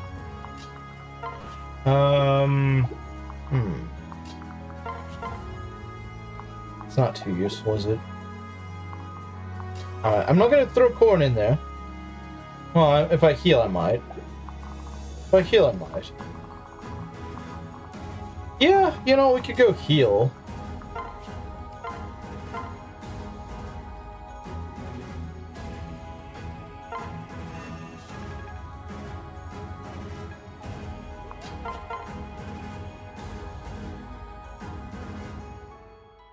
It doesn't quite kill, but with this we probably could. And I recall on the next phase, the eye doesn't immediately attack. Kill corn, then slaughter. Yeah. I have faith in you. It's not over yet. Wow, thanks. This Oh, nice. ends now. Good job.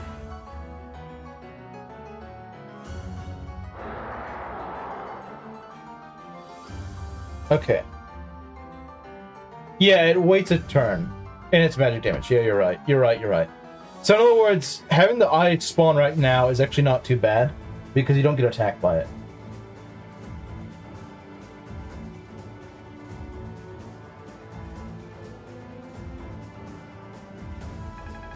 I got this.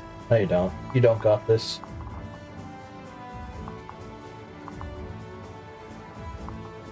So as you had what? Oh, you actually did Solar.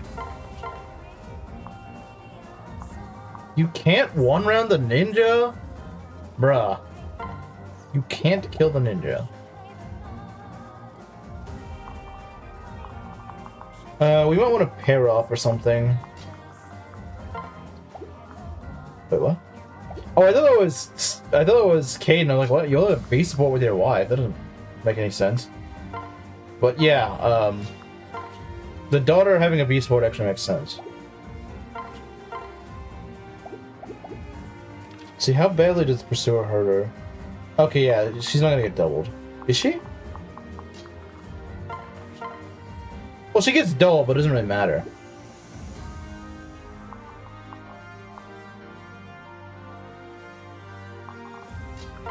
Alright, so you can go and bounce off that guy.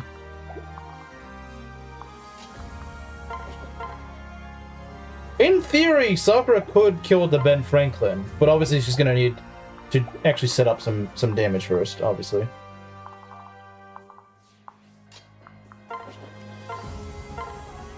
I'll try to do it, but I can't make any promises, Birdo King. I'll try to do it, but again, I can't promise you that I actually will get it. Losing to an eyeball would be a new experience.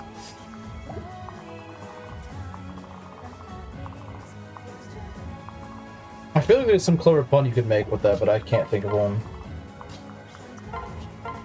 I feel like someone could probably come up with one. It's just, I'm not the pun guy. I'm not the pun guy. That's just not what I do.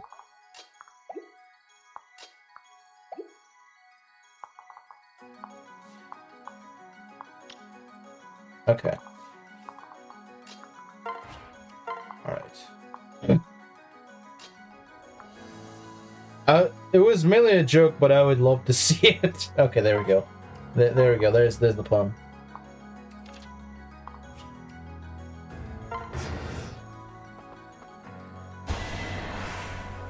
I am about to make a joke out of it. What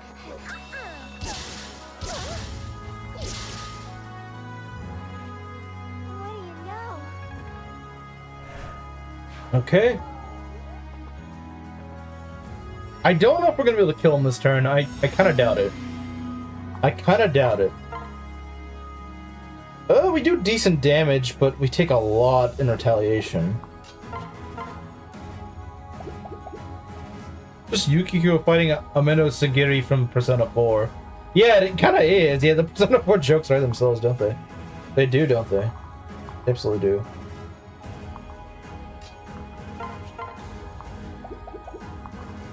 Okay. Wait, who does damage? Silas does some damage, but not a lot. The Steel Sword might do something. Eh, not really. We have the water wheel. Like, I mean, we do. It's just you can't use it, you know. As much as I love to use the Pursuer, I don't know if it's a good idea. I mean, I could. Me too.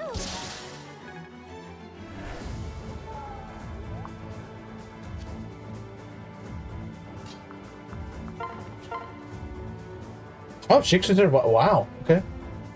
I like that. I do like that. That's some good damage too. That's some really good damage. That's some really good damage. I'm all for that. I 100% support this. This is great. I don't get a shield gauge, so we get to do the full, you know, two shots, you know. Although, like I said, if we don't finish the job, then we're kind of in trouble. We might be able to finish this turn. Remember to invite the whole family to experience Risei's dungeon. Yeah. One for the whole family.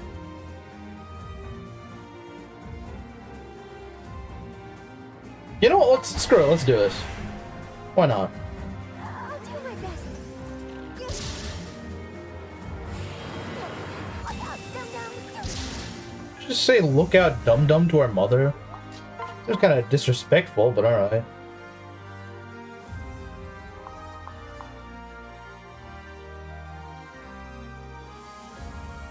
Let's see. So, assuming they don't hit, that's 30 damage. Okay, not bad.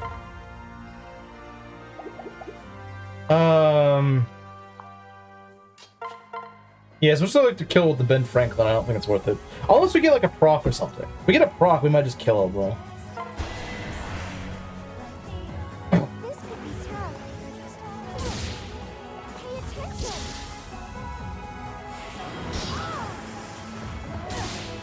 Okay, down to 18 health. I think we can finish this. I think we finish it. So, okay.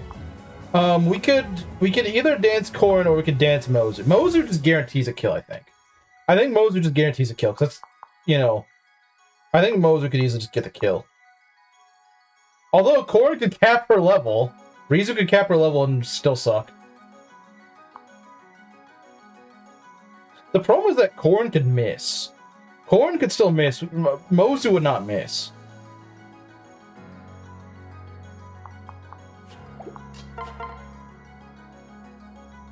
Wait a sec. Can we set up a kill?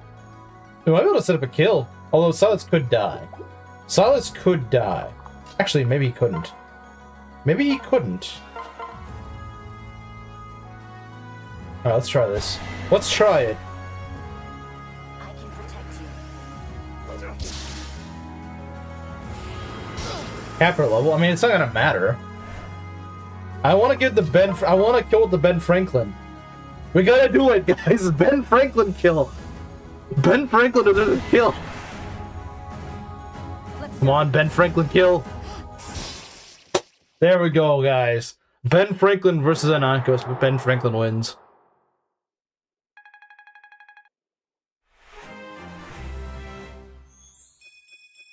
Strength, speed, luck, and defense.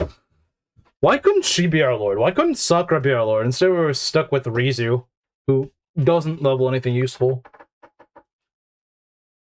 Alright, so there we go.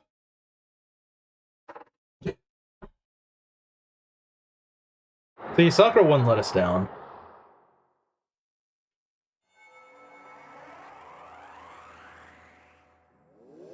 Is the father running some out of his mortal coil? Sakura killed my father, no! Do well, you chat. You know what? I'm just gonna... Give me a sec. I'm just gonna post this in the server. Give me a sec. I'm gonna post in the server for preservation. It's funny out of context. I just joined back. I was like, you know, is she just not talking or what? Yeah. Sakura killed Anankos with the Ben Franklin. Her bolt Naginata forge. Just in time for the US 250th anniversary. Woo! I'm so happy.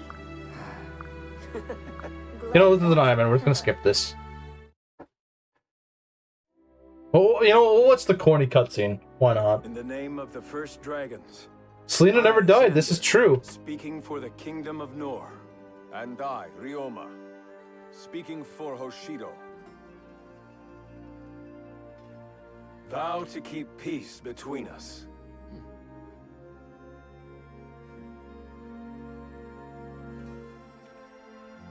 We shall all be bound by this vow. Yes, peace for our nations.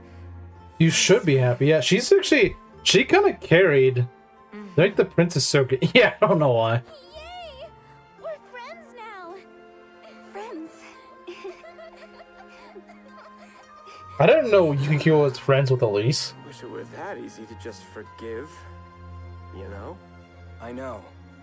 But healing can only begin with trust. Yeah, it is kind of... That's why I said it's a very corny We cutscene. swear to our people, to our countries. Never died either. Anyone who says otherwise is clearly lying. Didn't you die in a previous Hoshido run? and Nor are united together forever. I'm gonna make a silly wager with Belt on how this run would end, but I chose not to. I thought Reese was the only one that makes this finish each other's Pride Month cutscene.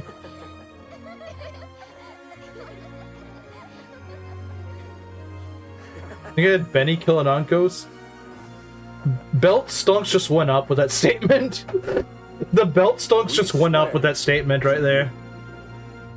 Benny's probably his favorite character in all Fates.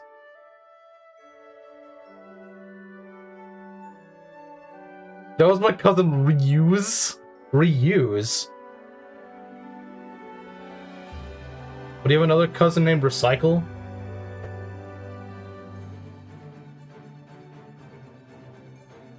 So yeah, Moss, I'm not sure if you're here, but yeah, no, you can definitely beat...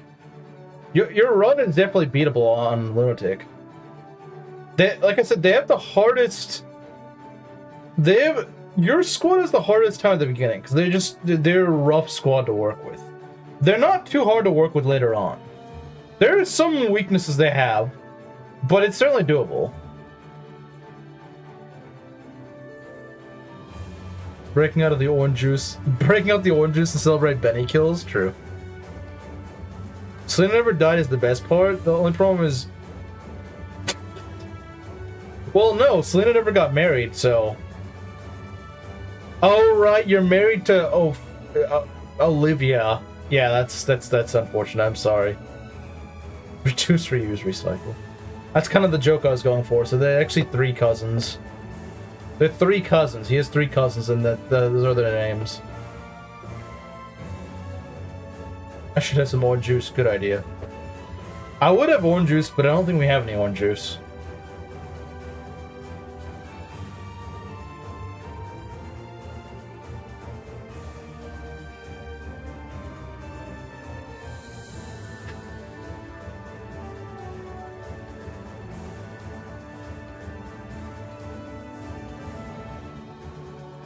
Was the axe fighter? Unfortunate sweep. Reduce, reuse, and recycle. The triangle attack is used by 3 fighters. You know, I don't think I've ever had a triangle attack between fighters, so I guess they could do that. Yeah, I know Soleil. She's not worth getting. Both are parallel. I mean, like, it's a fun map, but it's not something you would want to do in an Ironman. You do not want to do the Soleil map in an Ironman. Has built-in salvage blow.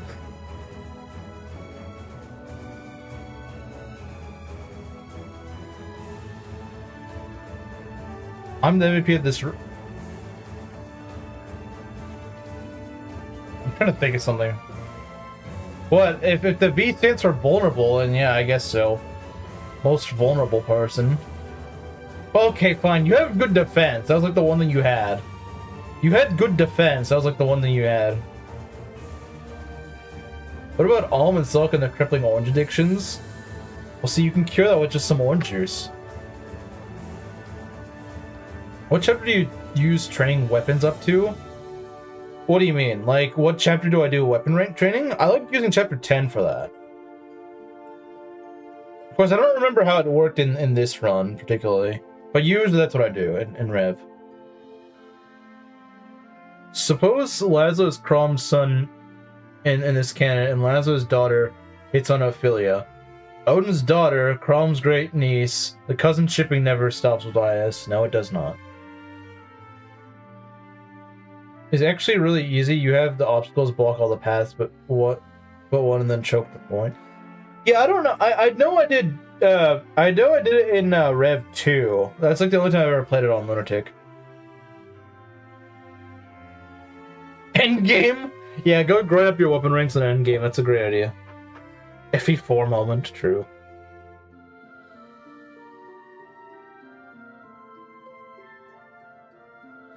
I was asking in Three Houses when you use training. What do you mean? When do you stop using them? I mean, I think it depends. I guess it kind of depends. I don't know if there's like a hard limit. Should do a training weapons only run of a Fates route? Will that really be that fun though?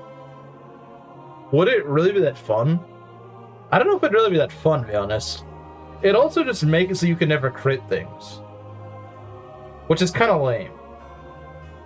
It would make classes like Swordmaster and Sniper and stuff like that not really that good. Like, it's certainly doable. It's just I'm not sure if it's really a good idea.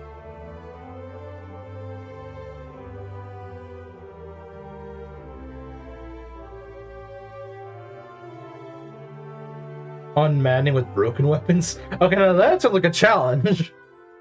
That sounds like a challenge. Training weapons isn't that hard to use. They're just not that strong. Roy from FE6 did mediocre in the early game, did nothing in the mid to late game, and performed excellently against the final boss, so I should be remembered fondly like Roy. Wanting to be like Roy, I'm not sure if it's something you want to your name, Rizu. Or should I call Roy Zoo?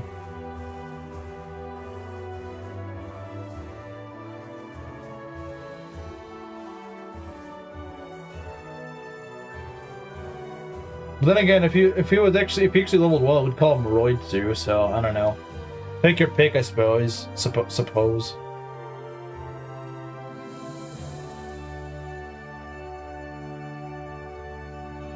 He's fine early game.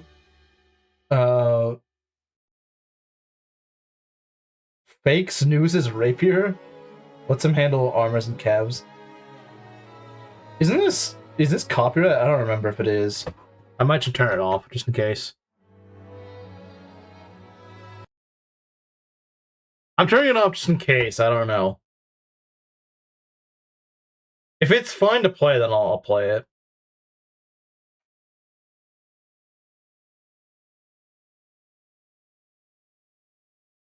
Point of view, you're Maki's son. It's copyright, okay, so it's probably a good thing that I turn it off. It's kind of annoying when games do this.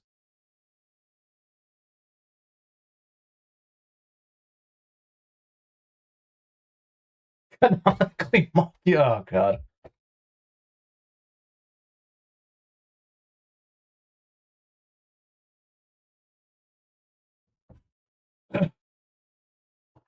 Speaking of which, it's been ages since he's been here.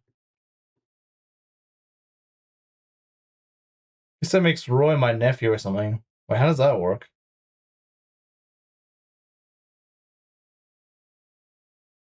How does that work?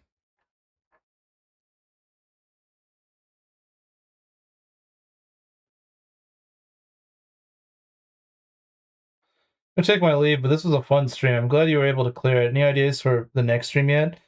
I probably won't do it immediately, but I want to do a Shadow Dragon Hard 5 Ironman.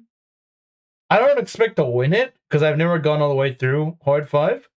But I think I want to try it. It's also something I haven't done before, because I keep hopping between, like, FE6 and Rev. And I want to do something I haven't really done on the channel. I know I've done Shadow Dragon and Fates, but this is a fair bit different from Shadow Dragon and Fates. Oh, you're a Tsubaki enjoyer as well? I think you and Belt actually have pretty similar tastes in units, at least in Fates. Skipped health class, he thought what he did to Nana was courtship.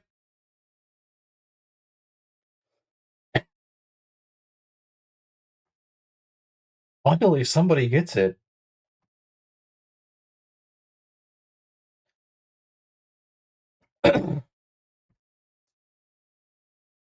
Yeah, make Tsubaki a Master of Arms, he's amazing. Silver Snow pick my units?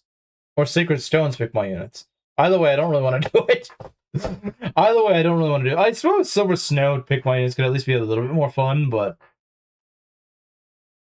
it's also the worst route. And Sacred Stones is just mid.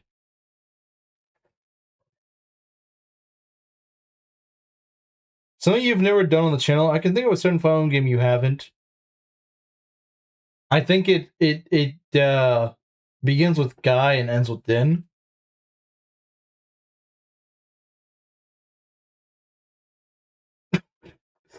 Well, we know that you won't find any man more attractive than Luth here.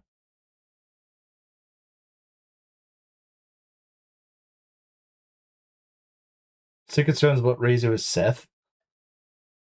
So you want to make Seth suck? That's not how I like Tsubaki. Yeah, I think she likes Tsubaki in a different way. Is it time? No, it's never time for that. It's never time for that, Moss. Gaiden. Yeah, I mean, I don't know. I don't intend on doing it anytime in the near future, but maybe one of these days.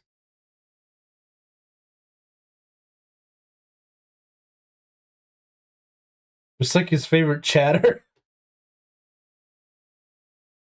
We are not the same. Should play Gabby. Gabby.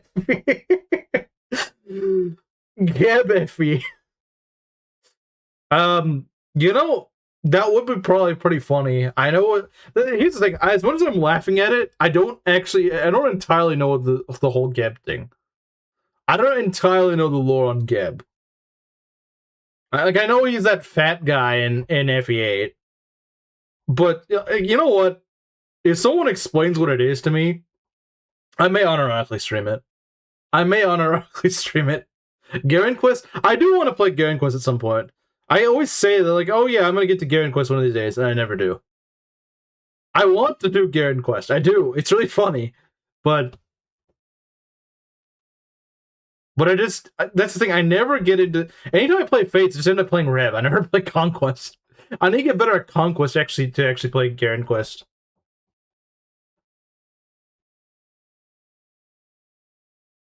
Next year you should stream pretending to play Engay and in reality it's Gaiden. I mean, isn't that kind of what I did when I co-hosted with Maki, though? That's kind of what I did. That's kind of what I did like a year ago. You hated playing Garen Quest. I didn't hate playing Garen Quest. I just wasn't ready to actually play it. Again, I've never played Conquest on Lunatic all the way through. No, I enjoy playing Garen Quest. It's just that, you know, I was kind of rusty on the game.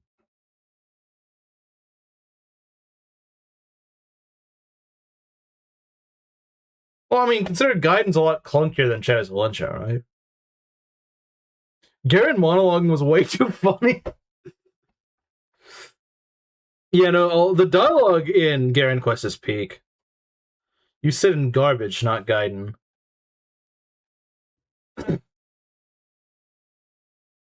Yeah, you said you should play Engage. I was like, no, I'm not going to play that. Why would I play Engage? You know what? If you failed the Garen Quest run, you should be streaming FE1 as a punishment. That's an odd punishment. Okay, I think I can unmute the stream now. It's just playing the credits theme. Unless this is copyright too, which I kind of doubt. It's not even much of a song.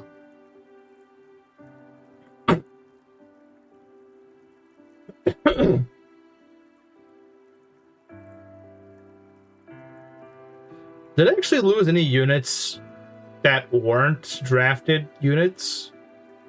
I don't know. That line always stuck with me from Varian was an archer and he was happy. Garen Quest has peak riding, man. Garen Quest has peak riding. Peak riding.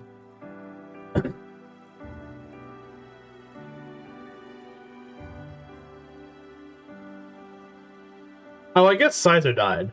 Did he? Wait, I let Sizer die? I mean, it doesn't really matter. It doesn't really matter now, does it? Yeah, Eric. I really hate Elliewood. Belt really enjoyed that. Belt did really enjoy that one. Ganquist's writing is better than actual Fates. That's true. It is unironically true. I don't remember Sizer dying, but then again, you know, maybe my memory's just bad. I've never related to a character more in my life than that moment. Bro really hates Elliewood. Can you really blame him? Elliewood's kind of mid. It's a funny kind of punishment after making fun of Mango back when he's trying to beat every FE during Ironman challenges started. Yeah, that is true. But I'm not doing the gauntlet. See, I would do the gauntlet, but that would mean that I'd need to actually beat Thracia, which is not something I really have any interest in doing. And it also means that I have to play Engage again at some point in my life. And I don't know if that's really something I want to do. One battle, one victory, meaning that Benny has a perfect win record this run. That's what matters to Belt. FE10 Ironman. I mean, yeah, FE10 is not very Ironmanable, but like, I don't hate it as much as I would hate some other games. Should play Dorcas Emblem? I don't know what that is. I assume something. Isn't it just everyone is replaced by Dorcas? But the problem is that's FE7, so it's like I'm still playing FE7. You can play Thracia regularly if you want to. Well, I don't really enjoy Thracia. I do think it's a lot better than Engage, don't get me wrong. I think there's at least something in Thracia that's actually kind of fun, but I didn't get a lot of enjoyment out of it when I did play. Up to like half of it. Oh yeah, because you can't ever play FE7 again. Man, it kind of sucked not being able to use Keaton. Keaton's really good. So it's just a hack of FE7 just replace everyone with Dorcas. You mentioned Shadow Dragon Hard 5. Yeah, I do want to play Shadow Dragon Hard 5. I think it'd be fun. I can show everyone the value of Hunter Cord. Hunter Cord is just like I don't know. I don't know, man, but like he just cooks. I don't know how, I don't know why, he just does. He's what Gordon should be. He's FE7. I think they're saying Lin, not FE7 itself. It's ugly and invalid. It's ugly and invalid.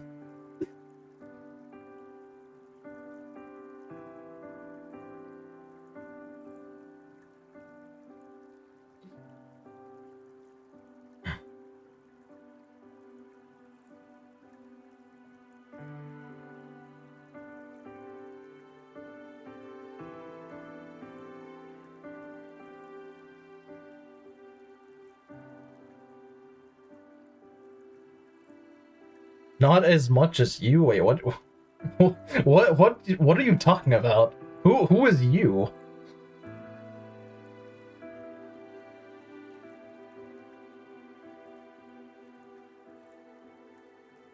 It is more hideous than Rosado is feminine.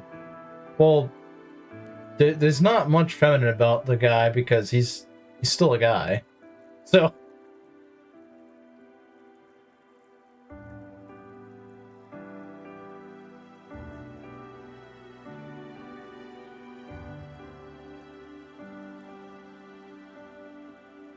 if Harden wins FP11 Ironman, he needs to claim he's the world's #1 Cord fan and there's no shame in admitting it.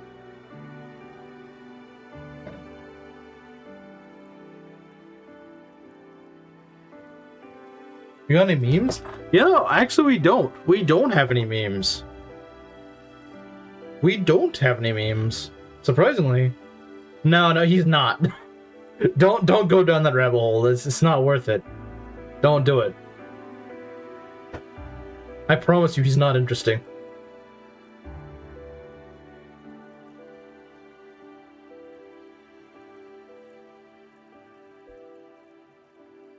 How do you lose Gunt in the Mosley paralogue?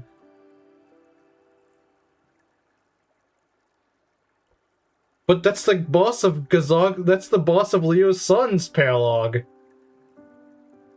No memes? Yeah, I thought the finale would have memes. Saying being ugly is what makes the average Atari 2600 game look like modern art in comparison. Besides the obvious. So wait, so you mean Luthier? Luthier isn't a femboy though, he's just a guy with long hair. Luthier is just a guy with long hair.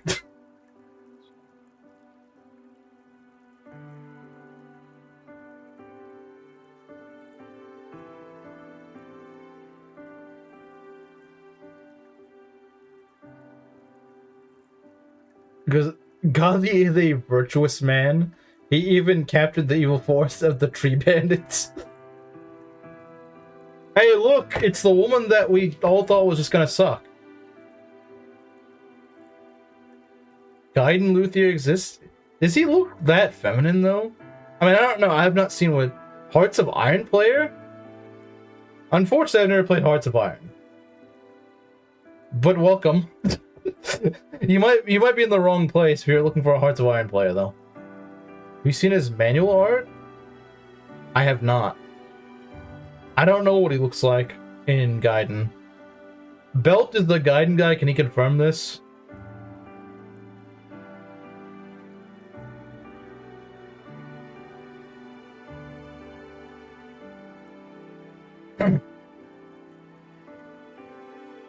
Depending on what you believe, she became the world's best unit or a mongrel?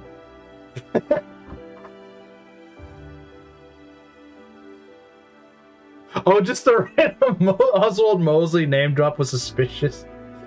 It's kind of like an inside joke. It's kind of an inside joke because the guy that originally drafted these units goes by the username of Moss and he's British, so we call him Oswald Mosley.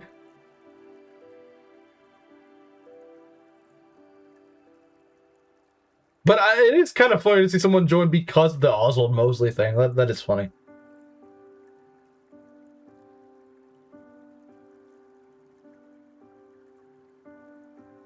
So sorry to disappoint if you were hoping for something else.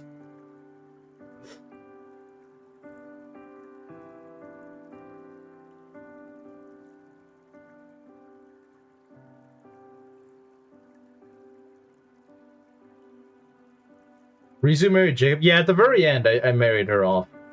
Like, in the last... Literally, like, an hour ago. Ryuto does kind of look like a chick in his concept art. Birthday twin? Birthday twin? Wait, who's the birthday twin?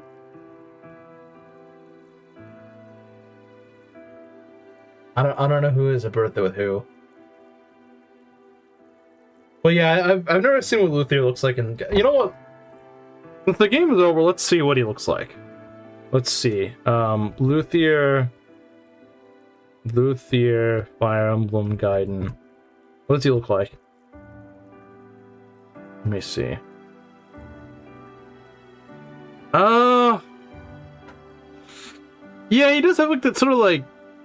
he looks like a guy, but like, I guess it's kind of weird hair. I don't know. Yeah, he doesn't look like how you'd expect him to look. Yeah, I gotta say, I think his Echo's design looks a lot better. I don't really know what they're going for with this. Yeah, he does look. Okay, yeah. The more I look at him, he does look oddly feminine.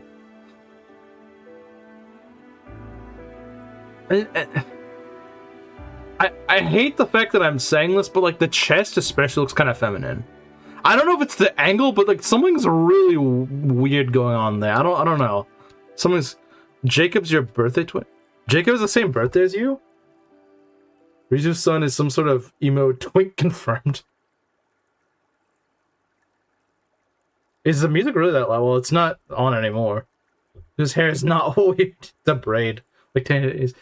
Yeah, but like I've never seen a guy with that sort of. Yeah, I've never seen a guy with that sort of braid though. It's like, yeah, Titania is. It doesn't look strange on Titania, but it's weird to imagine Luthier with it.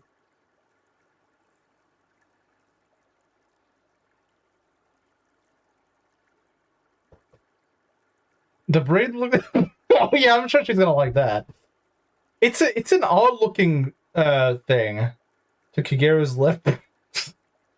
Not the right one though. Who cares about the right one? The right one doesn't. The right one doesn't matter. Only the left one. Why the left one in particular? The right one does not matter. Okay, see, I didn't know that. I share a birthday with Libra and Caspar.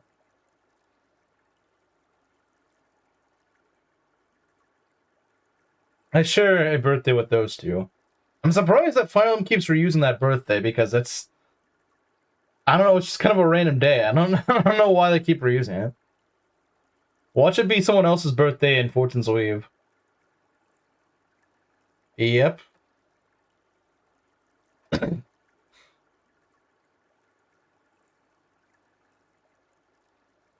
know, it's just looking at the guy in Luthier, it's just like I don't know what to think. It's something just feels really off. I mean, I guess yeah, I'm used to Echo's Luthier, but it's just he looks like a completely different guy. He doesn't even like.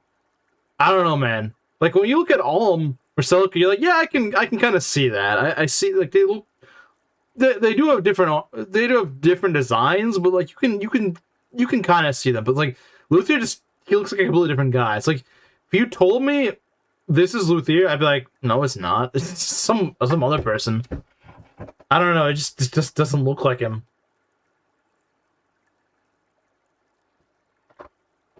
Yours is Gold Mary. Congratulations, you have a birthday twin with Goon Mary. With the necrophile. Your birthday twin is a necrophile. Congratulations. I hate my birthday now. My birthday is in between Rickens and Chromes. If you told me it was Delthea, I might believe it. Yeah, I would say if anything, he looks maybe a little bit more like Delthea. I mean, granted, I don't know what Gaiden Delthea looks like. Let's see, Gaiden Delthea. Let's look. Gaiden Delthea. Delthea and Gaiden. I'm not seeing what she looks like in Gaiden. I just get a bunch of Shadows of Lynch art for her. What does she look like in Gaiden? What the heck? Why does it... Are there no... What? There's no... All I'm getting is just Shadows of Lynch of Delthea. That's so weird. Like, with Luthier, it's like the second picture I found was Gaiden Luthier. Whereas this, I can't find any of... I don't see like a single... I'm scrolling all the way down to the bottom of the page. I'm not seeing a single Gaiden Delthea. It's so weird. I don't know why. That's really bizarre. Yet I can't stand Gold Mary. Well, you haven't even played the game yet, and you already can't stand her. If I had shared a birthday with Camilla, I'm jumping off the tree of Milla.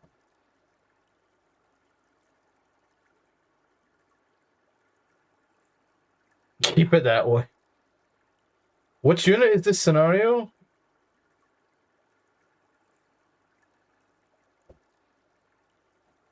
They both...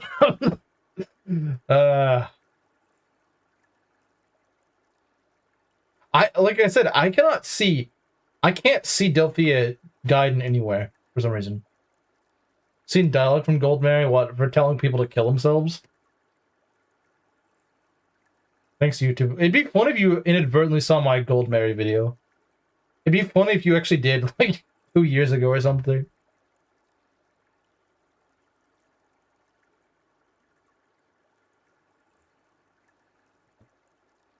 I'll DM it to you, okay. I'm kind of curious what this looks like. It's not as big as Camilla's chest. Well, nothing is. But, actually, you know what, Cindy? It may be bigger. It may be not as big as Camilla's chest, but it is as big as Edelgard's forehead. That's the real question.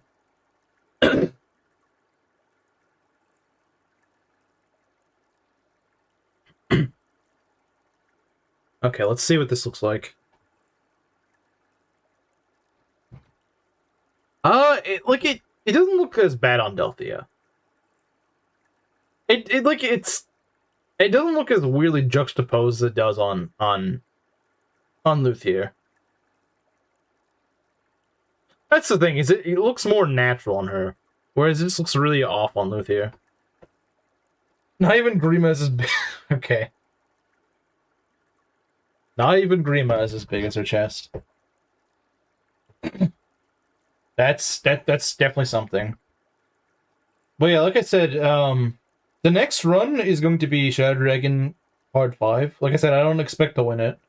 I'd be very surprised if I did. I think the furthest I've made it is like to chapter the Ballista map. I made it to the Ballista map and I lost my run there.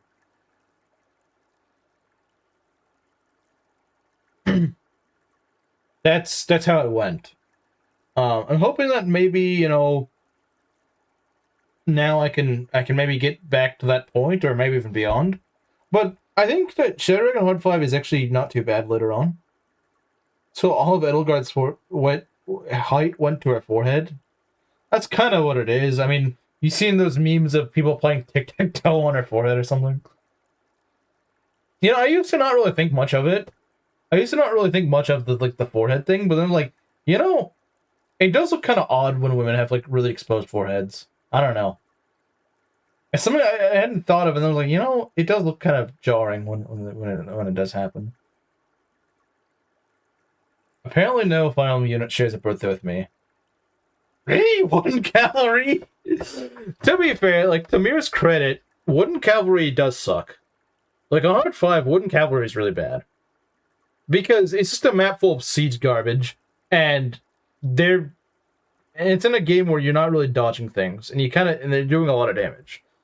So it does kind of suck. But why would he do that?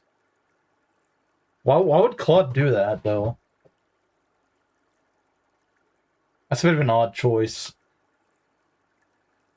I don't think Claude would do that for some reason.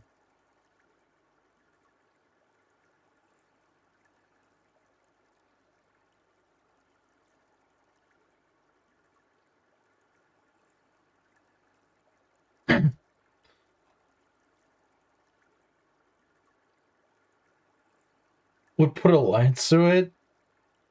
Well, I mean, yeah, that's actually pretty accurate. That is pretty accurate. He would put a lance through her head, I think. Why act more teenage than me? You do forget that she does still have, like, that sort of brain rot thing. I mean, she said it herself. She has a lot of brain rot.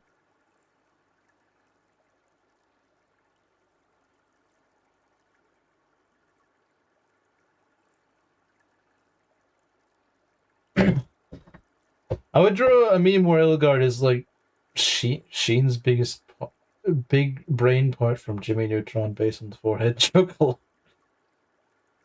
10 bonks to your spine. The spine, not even the head, the spine. The spine specifically. You know, I guess depending on... I'm not actually sure where I'd go with that, to be honest.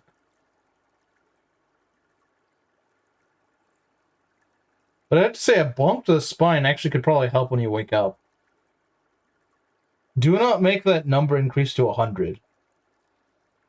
What was the number before? And what number are we talking about? Oh, the bonks. Okay. Do not make the number increase to 100. What would entail that increase to 100?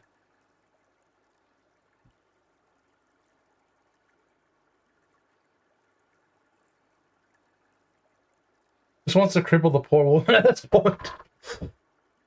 You know what? I'm drawing Selena later, as I haven't posted anything fan art stuff in a long stretch, am I? Yeah, and you know what? She got us to the run. Okay, look, Belt, I'll admit it. She did kind of fall off at the end. Like, in the last couple of chapters, she wasn't that useful. She was great until, like, chapter 25 or 26. She kind of fell off a little bit later then. So you were right. Do not be a teenager.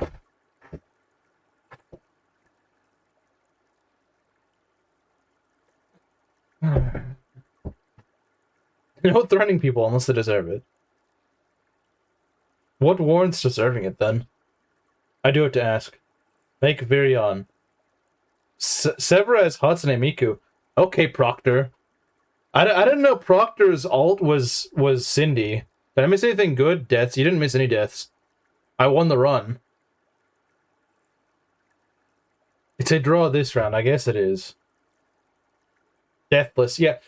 Funnily enough, despite the challenge of this run, this is actually the lowest death count I've ever had in a rev run. Which is 2. I only lost 2 units. I didn't lose anyone in Vala.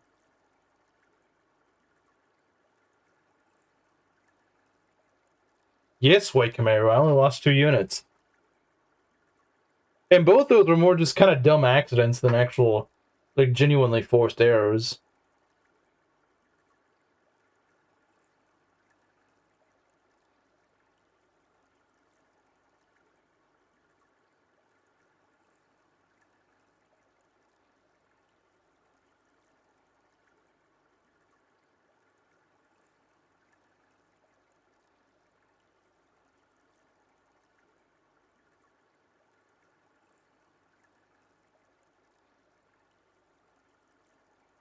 You think I'm an iPad kid? I've heard the term before, but like, what does an iPad kid even mean? I feel like you'd be too old to be an iPad kid because I think iPad kids are usually born like 2005 or something. Actually picked a solid team, who'd have thought? I mean, they do certainly show their cracks in some instances, but I think they're honestly not as bad as we made them out to be. Like, you can certainly win the run. Like, it's not that hard to do. It's about as solid as Jello. How'd you let him win? Well, it's not like he can interfere with the run. I guess he could give me bad advice, so that's about it. I'm trying to pick that game up so I can... Just so I want to main Majima. Sonic Racing... Oh yeah, you can play as Majima in that game, can't you?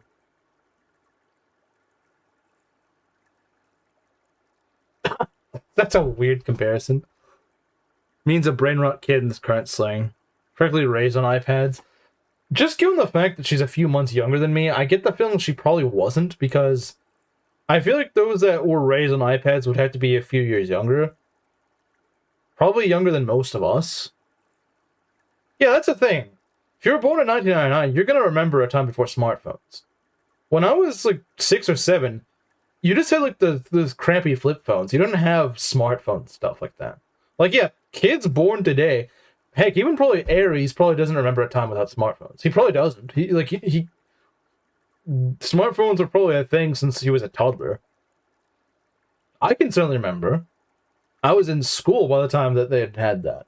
Heck, then you Zoomers, you guys had when were you able to use phones in school? We weren't able to use phones in school until high school. And I never had one until I was in junior year, and that was a hand-me-down from my sister. Like I said, that was in 11th grade. And it was a pretty crap phone, too. It was already very old. It was a smartphone, yes, but it was so old and slow that, it was more of a hindrance to use than an actual boon. Never even had an iPad. Yeah, I've never had one either. You can also play as Majima in the next Fire Emblem. That's true.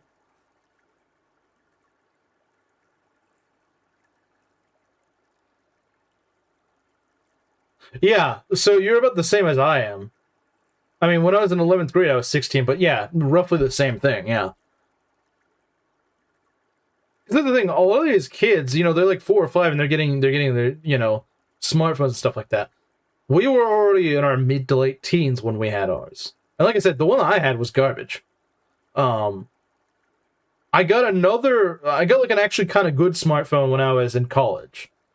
When I was like 19 or something, I got one. And even that one wasn't incredibly powerful. It's alright. Yeah, I'm Gen Z, but I'm old Gen Z, says the millennial man.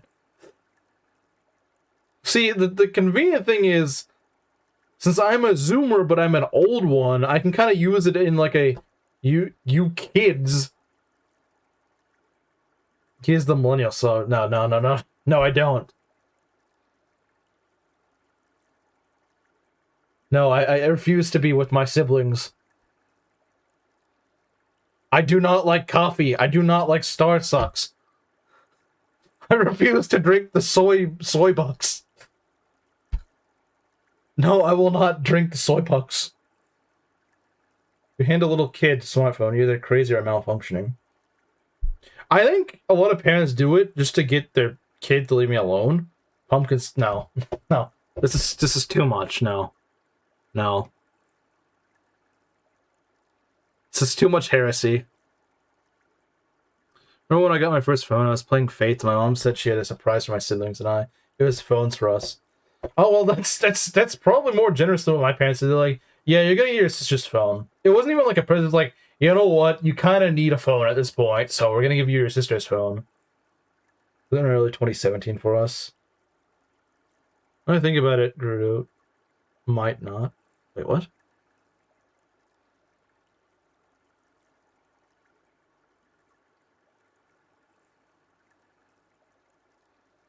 Yeah, I don't know. I don't know in their case, but I can certainly remember a time without phones.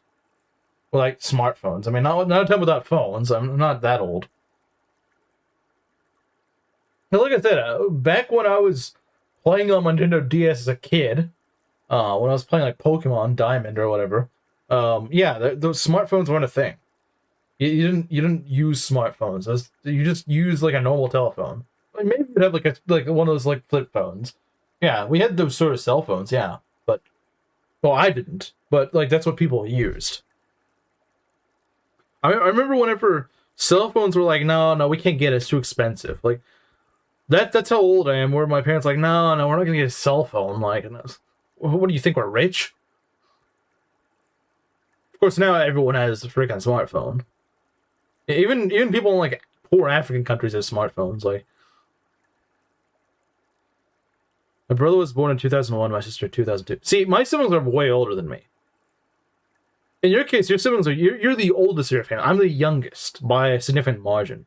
So my siblings are, unfortunately, they're millennials. I guess be thankful your siblings aren't millennials.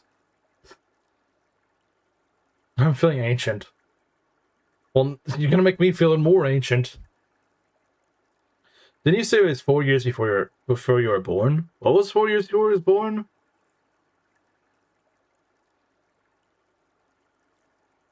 Firstborn. You know, I have no idea what it'd be like to be a firstborn. Like, it seems like, I don't know, it's a completely different universe for me, I guess.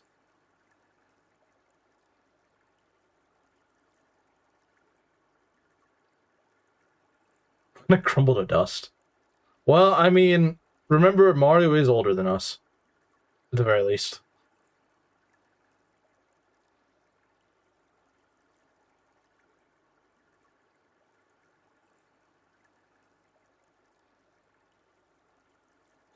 Yeah, because, I mean, you don't get hand-me-down stuff. You get, like, actual stuff, because your parents actually don't buy something.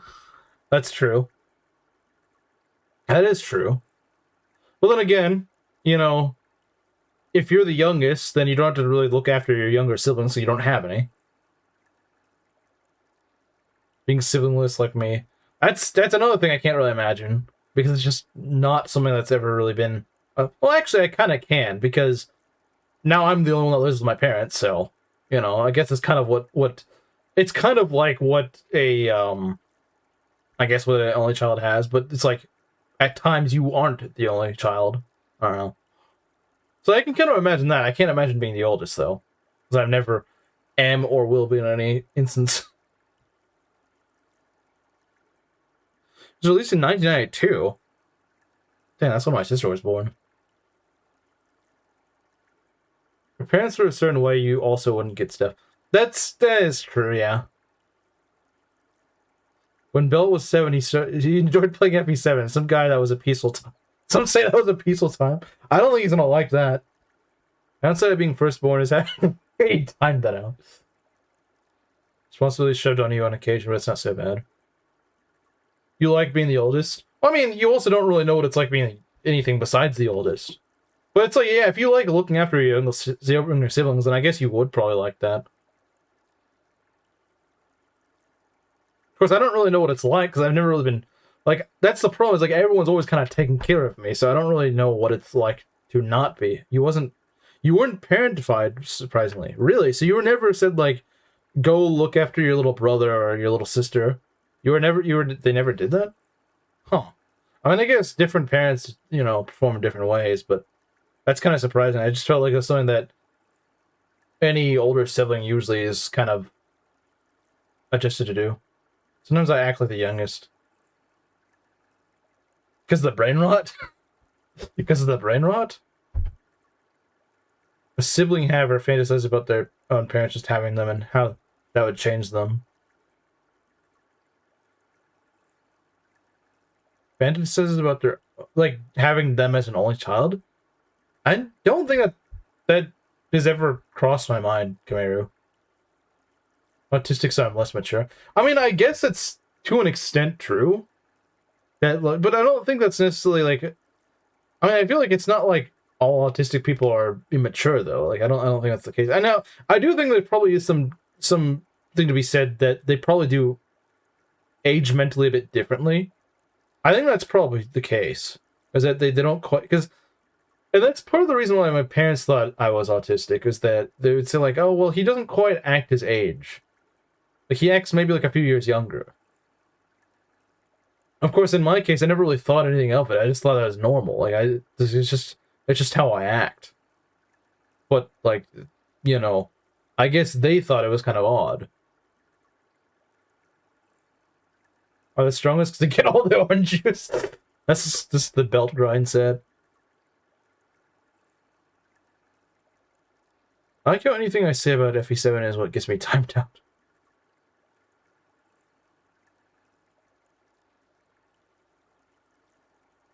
Well, you're probably also the oldest son, Ares. Which would make sense they would say that. Your girlfriend is also an older sister. She was parentified hard for her little sister, 12 years younger. Yeah, if her younger sibling is that much younger, which is actually the same gap that I have with my brother, then yeah, because that's the thing. My brother was often parentified like that. Like, whenever, like, if my parents were gone, they had to do something, they would more or less just be like, yeah, you're in charge of you and your sister. Or, well, in charge of your brother and your sister. Because, of course, in this case, he would have already been an adult when my sibling, my sister and I would have still been kids. Like, yeah, it makes sense. Like, he was, you know, when I was 6 years old, the guy was already 18. Like, it just makes sense. Like, he's the only other adult in the house. So, yeah, it makes sense.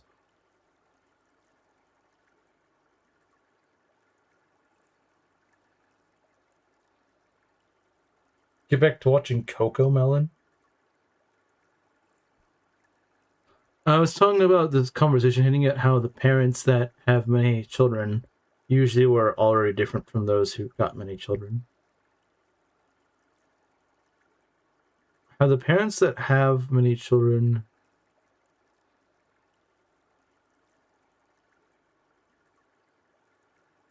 I'm not sure what you mean by that. Your girlfriend's sister is 12? Yeah, are you a twin? No, I'm not a twin. No, my siblings are both way older than me. No, I have no twin, no. My sister is 7 years older than me, and my brother is 12 years older than me. I still don't know what cocoa melon is. Still have no idea what that is. I think I've heard of it. I don't know anything about it. I thought it was much more harmless than glazing engage.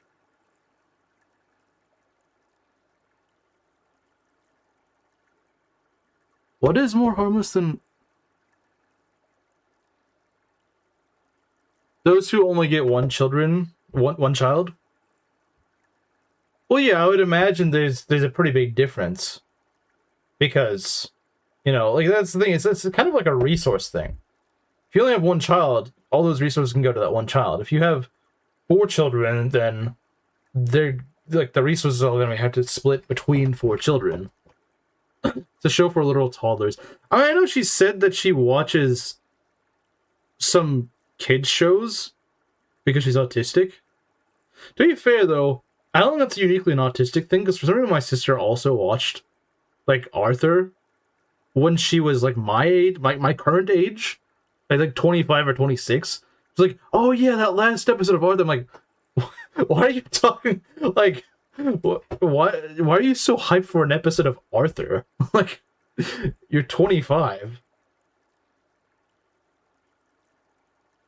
It's like the Trinity glazing FE7 is not glazing a game, but both are unforgivable crimes. Shouldn't watch Kokomo, they need real cartoons like 1999 Cartoon Network program Courage the Cowardly Dog based. Man, I remember watching Courage when I was a kid. That was a banger of a cartoon.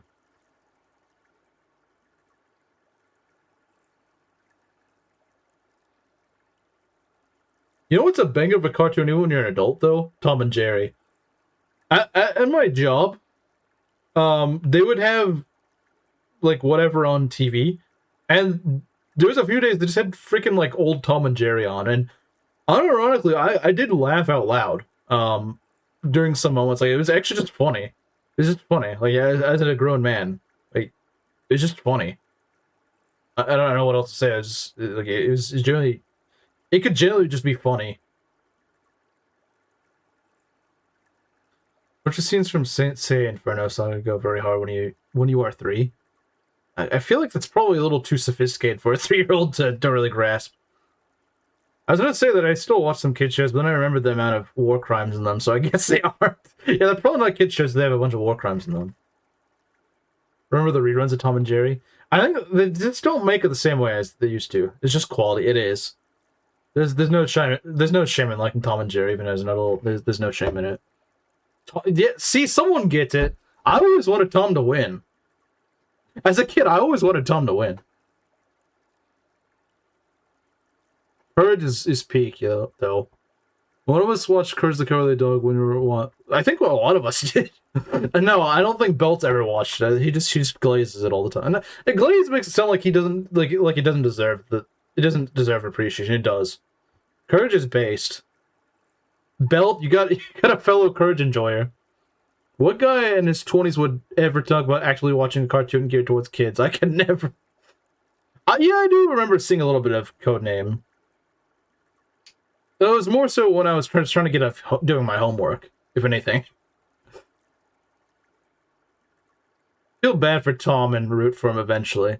Like, bro just gets screwed over so hard. It's like, Jerry's always just making a fool out of him, and the dog is also making a fool out of it. Like, everyone, even his owner half the time, just goes and, like, beats him with a broomstick or something. It's like, jeez, man. Can't this cat catch a break? As you grow older, you realize Jerry was not really innocent at all. Yeah, Jerry was a massive troll. Yeah, Cameron was right, he was. Yeah, I never really cared for that. Like, I was like, it never appealed to me. I was like, this just doesn't, I don't like this. I'd seen a little bit of Johnny Test, yeah. I watched it a little bit. Tom wanted to kill him, but wasn't as sadistic. Yeah, I think he just wanted to eat him. Like, it's just like, I want dinner.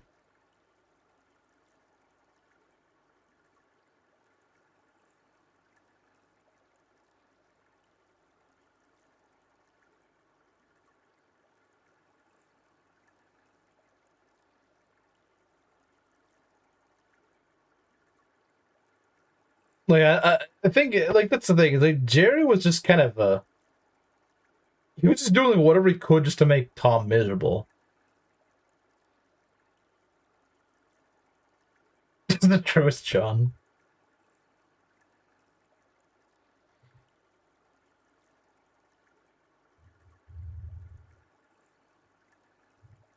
To represent the British versus the Germans?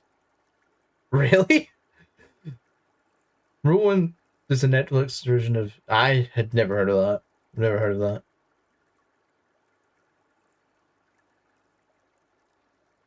I just assumed Tom wanted to kill him because that was his duty as a house cat. Oh, yeah, I think he wanted to eat him. Yeah, I'm like, most house cats would probably see a mouse and be like, time to eat.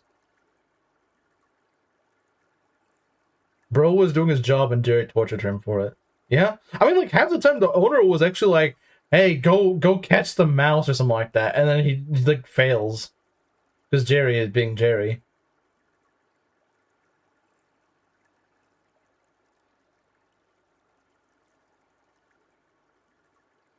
Johnny Bravo taught me all about womb lemon. He's the expert?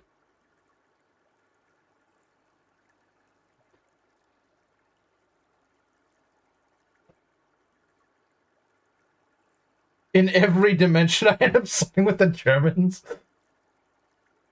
Just Chimera things. Just Chimera things.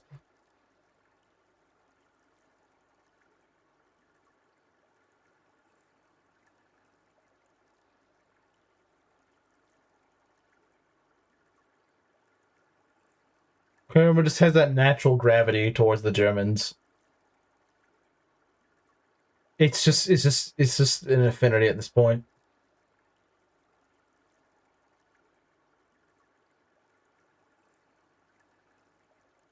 It's just how he is, you know. Chimera will be Peruvian, but he's spiritually a German. That's what he wants to be told. He wants to be told that.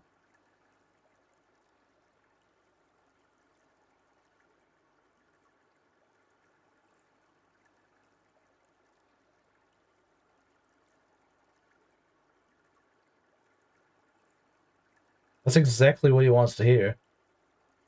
Consider that I watched the likes of Dexter's Lab, OG PPG, I don't even know what that is.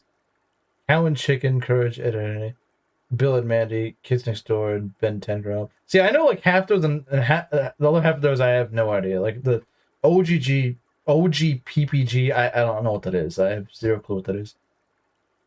Born a German, forced to be Peruvian.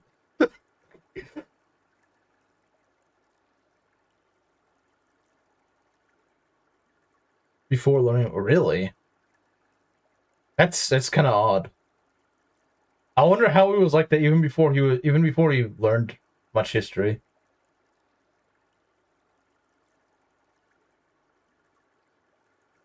Is Powder Puff Girls? Okay, I had no idea that's what it was. Okay, yeah, then I at least know what that is. I've never seen it. Do you recommend Shadow Dragon? I think Shadow Dragon's all right. I think Shadow Dragon and Fates the hack is way more fun. I think Shadow Dragon's okay. I've been, you know, the past few months I actually have been playing a little bit of Hard 5, which takes a lot of getting like wrapping your head around, but I think it's pretty all right. I think, well, and also you're not necessarily playing on Hard 5. I think it's pretty solid. Like if you're just like, I don't know, I don't want to go for something too hard. I think it has 5 difficulties.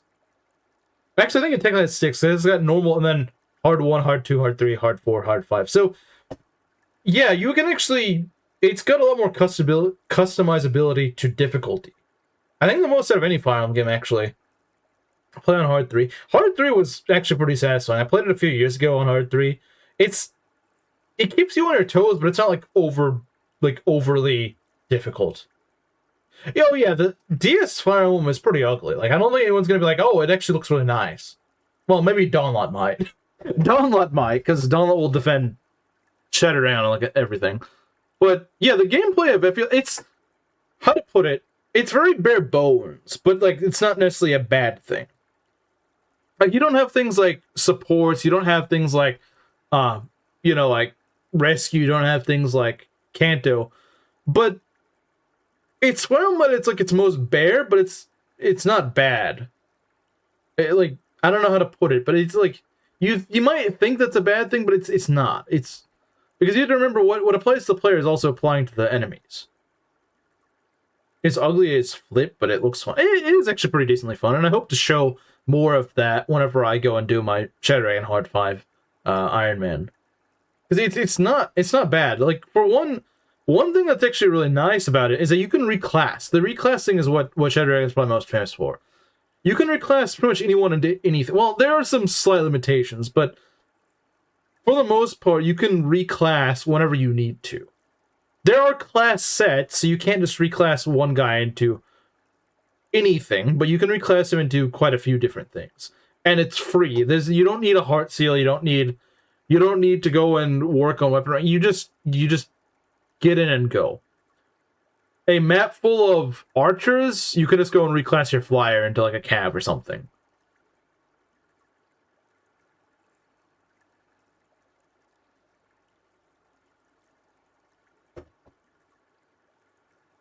Never played Shadow Dragon on Hard 5? I wouldn't recommend anyone play it on Hard 5 as their first experience, no. I don't think it's a bad thing, though. I don't think... I used to think Hard 5 sucked. I don't think it's that bad, though. Hey, Z-Hark, you kind of missed the... You can reclass the women to mostly anything. Yeah, I think it's more so the males that you have a harder time reclassing. We're talking about my next run, which is going to be Shadow Dragon Hard 5 Ironman.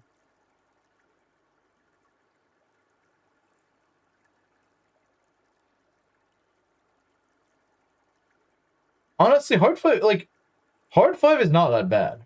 There are some things that I don't like about Hard 5, but it's not that bad.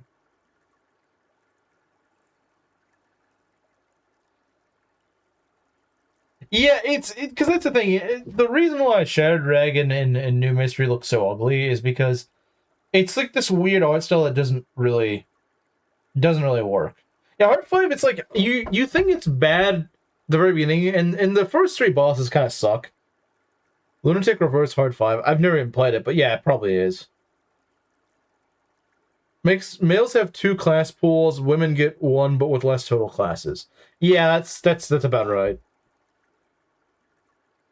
From what I heard, every Fire Emblem remake is a polarizing title in the series. I don't think Shadow Dragon's really that, or not Shadow Dragon. I don't think Shadows of Lynch is really that polarizing. I think most people like it. Of course, does that mean that there's not some people out there who don't like it, who like Gaiden way better? No. Like, there's going to be some people that think that Shadows of Lynch is a terrible remake. But I think most people do like Shadows of Lynch. Oh, yeah, no. On a first playthrough, no. Like Cindy's asking, should she play Shadow Dragon? I'm saying, yes, she should. She should play Shadow Dragon, but no, you shouldn't play Hard 5. Granted, I don't know what she usually plays when it comes to Fire Emblem games, but I would say Shadow Dragon is honestly pretty solid. The Fire Emblem game should be so easy that you play it on the first. Play it first on the hardest difficulty. It's like booting up Awakening and going into Lunatic. Well, Awakening is a bit of a special case. Gaiden is better, but Echoes was good until they inserted its Awakening fanfic, which was after the main game, so it's okay. Expect FE8. Expect FE8.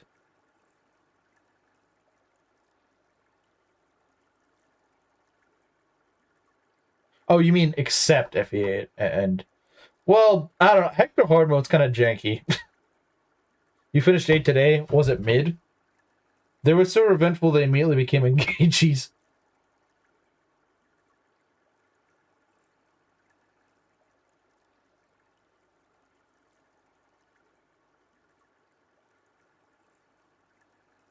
You cannot even play FE7 on its hardest. Well, that's true. Actually, you can't. I mean, yeah, you can go and patch a ROM to go and allow it, but Yakuza 4 Stream 1. I have not forgotten about Yakuza 4. I think I will probably start it up this month. Or not this month, next month. I'll probably start it up next month. I don't technically have Yakuza 4 yet, but I probably will bring back Yakuza pretty soon. I wanted to take a nice long break from Yakuza because I did like 3 games in a row. and I thought people might be a little bit tired. But I figure after like 4 months, yeah, people are probably like, all right, let's go see some Yakuza now. You know, I want to give people a good, nice break, so they won't be like, ah, Yakuza again already. Echoes tucked its Mida influence far, far away into the post game, where they figured barely anyone would find it. Yeah, and that's the way to do it. That's the way to do it, to be honest. I liked 8. Endgame was a joke, but it's a fine experience.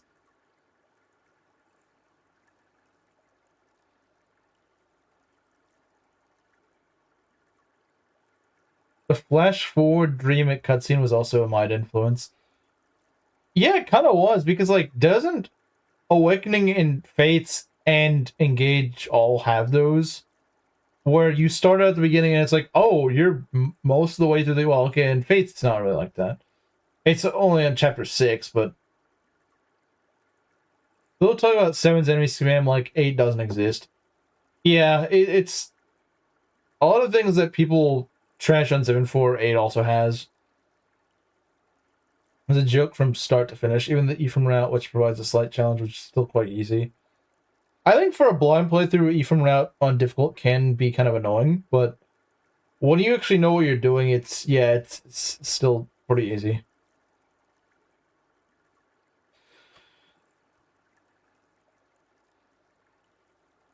Yes, all of them. So that means that Fortune's Weave will have one too.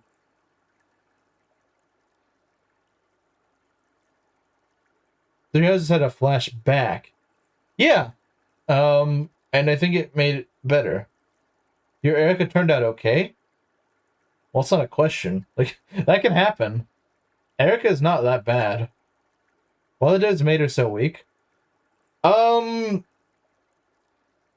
You know, it's entirely possible they designed it around you using Erica, like going Erica route, where she's gonna end up being a little better. They're scared of the Lord having a mobile convoy at all times, maybe? Because FE8 is the first game with a convoy. She's actually a better Lyn. That's the thing that a lot of people don't realize. She is actually a better Lyn. She's just better than Lyn. She gets a mount. She has like better growth and stuff like that. I didn't realize how much Three Houses was a bunch of small inventions of the Mida formula. Was it now? Huh. Yeah, I never really considered that.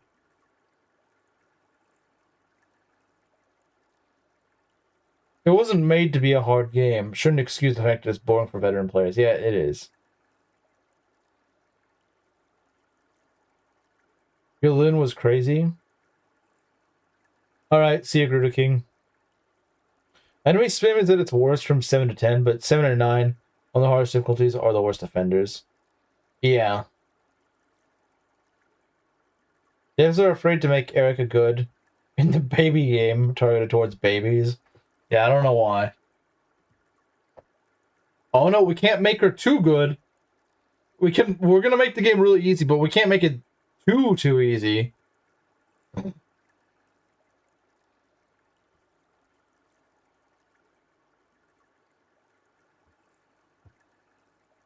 You can't have a game made for everyone. Plus, it's an older game. The formula is different.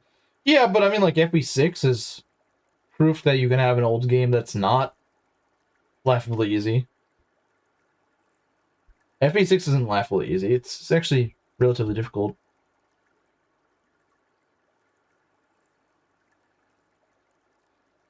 IS Lords, female lords. Yeah, you know, if you think about it, a lot of female lords just kind of suck.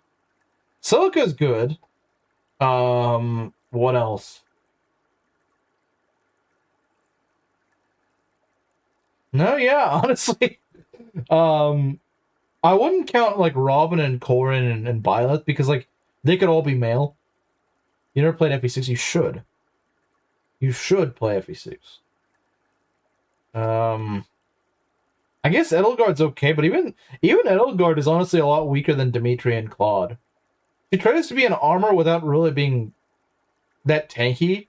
Like, I don't really know what Edelgard tries to do as a unit. I don't really get it. She does have really broken combat art, but like as a unit, I can't really tell what she's trying to do.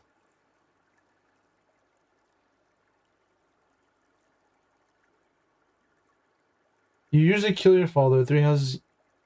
You could kill your pseudo grandma with Mida avatars are some sort of devil, evil god. Violet was a good god. Yeah, that is... Yeah.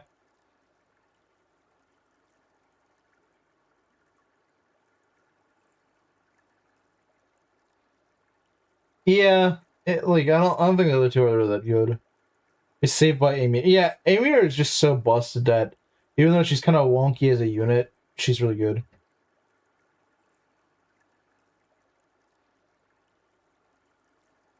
You like 7 and 8, it's a nice change. I'm tired of avatars. Well, you're going to be happy to know that FE6 has no avatars. You're going to be happy to know that. They didn't have avatars back then.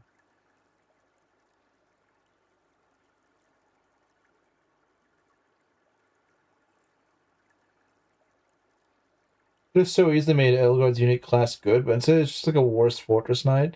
One, give it actual defense, and second, have it let it use magic. I would say, you know what? I wouldn't even mind if its magic kind of sucked if it could use magic. Like, if it was like a Baron, that'd be a cool... Like, I would be like, okay, you know what? Fair enough. Like, you're not as good as a Fortress Knight, but you can do something that Fortress Knights never can do. I would say, that, like, that's actually not too bad of an idea. It's like... Now, of course, I'm not saying it should have worse defense. If it has the same defense as a Fortress Knight and has magic, that's amazing.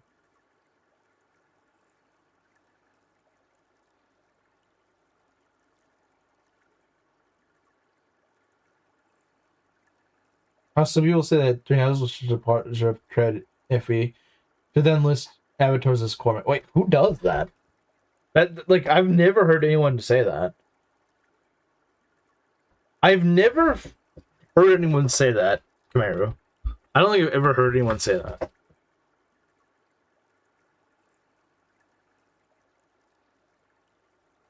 Starting Awakening for some reason. What's your original? I think, honestly, they might be starting to do away with that for Fortune's Weave, because, like, yeah, he's an all-powerful being, the Avatar is, but, like, he's also not really playable. At least I don't think he... Maybe he is playable, but I don't think he's going to be as relevant as the other Avatar characters have been.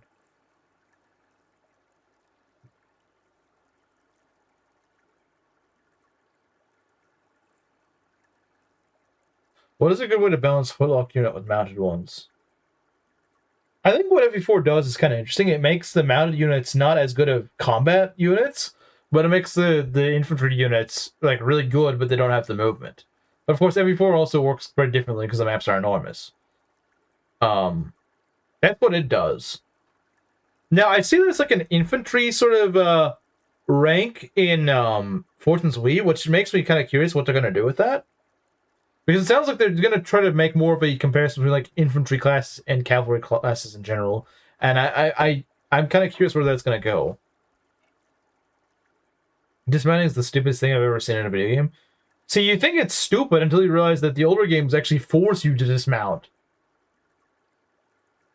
Because, like, think about it this way. I do think it's kind of silly, and I don't think there's much of a reason for it to be there. But consider this. You can dismount a flyer to go near an archer and go fight something. That's nice. Is it necessary? Not really.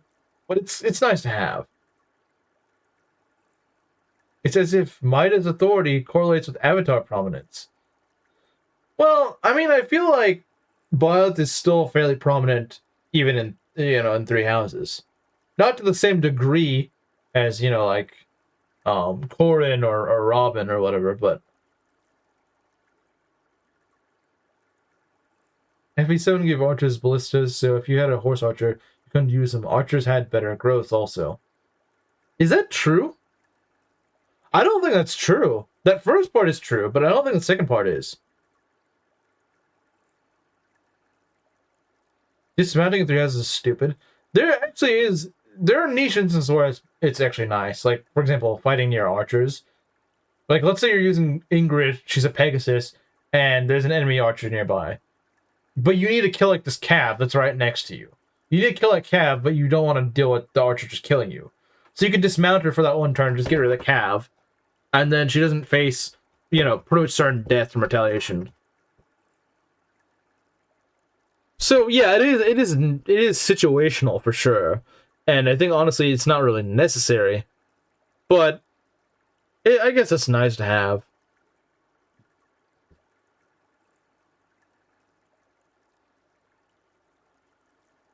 I think the thing is about the growth rate. I think actually nomads have better growth rates than archers, which I don't think it's how it should be. I think it should be the reverse because they're mounted. Archers typically had better growth. Did they? I don't think that's true. GBA archers are notoriously bad when it comes to their growths. Like, their growths usually suck. There's a reason why people often say, like, just go use the pre-promoted sniper. Because the archer growths kind of sucked. Rebecca does not have better growth rates than Wrath. Rebecca does not have better growth rates than Wrath. What she does have is availability. She has way better availability than Wrath. That's what she has. I mean, her strength growth is like, what, 35% or something? Like, no, Wrath has like 50% strength growth.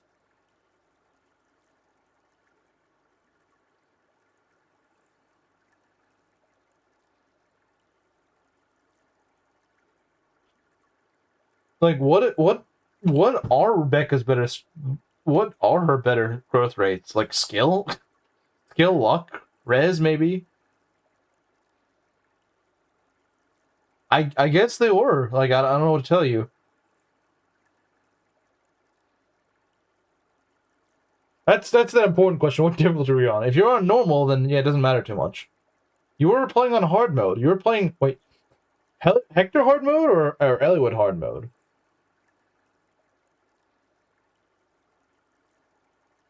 The bases are horrible. Oh yeah, the bases are terrible.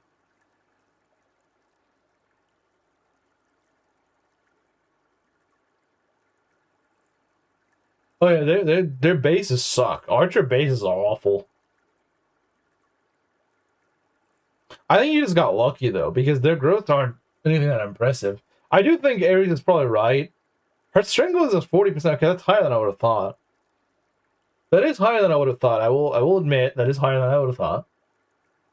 I thought her strength growth was in 30%. Not Hector. We'll do that next. I honestly have never really played through Eliwood hard. I've played through Hector hard.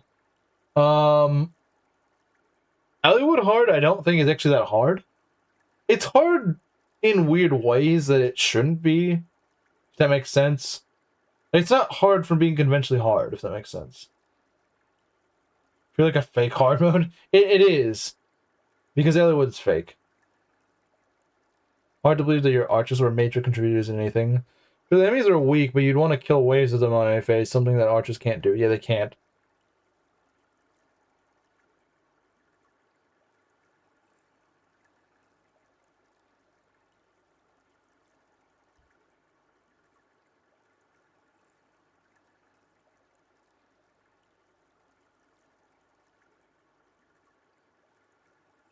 Yeah, it doesn't have armor bonuses. It's just this is normal mode.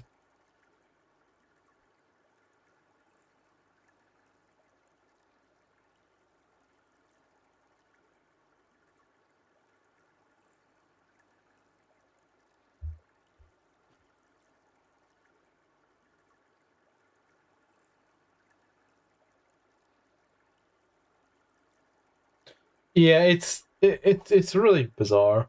Then again, Lin hard mode is even more of a weird hard mode in more quotes.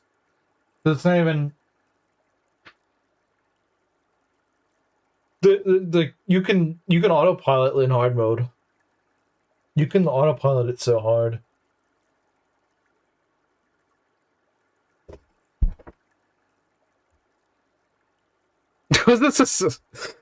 Well, if that was true Kamaru, he wouldn't have a son. Yeah, exactly. That's the thing. Zehark's right. Is that he did have Roy.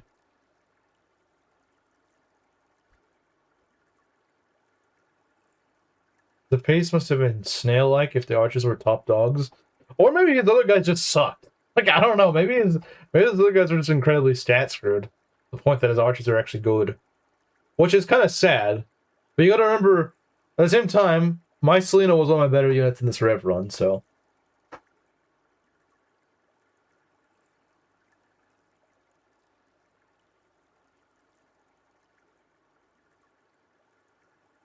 You don't have to use the Night Crest, pretty much. Which just makes Linhard mode the superior version of Lin mode, really. Like, it's just better. You have more... The Linhard mode gives you more freedom, not less, than normal mode. It's kind of wild if you think about it.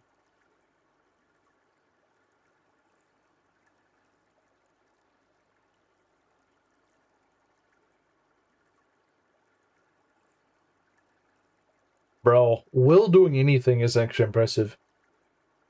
Will doing anything is honestly impressive.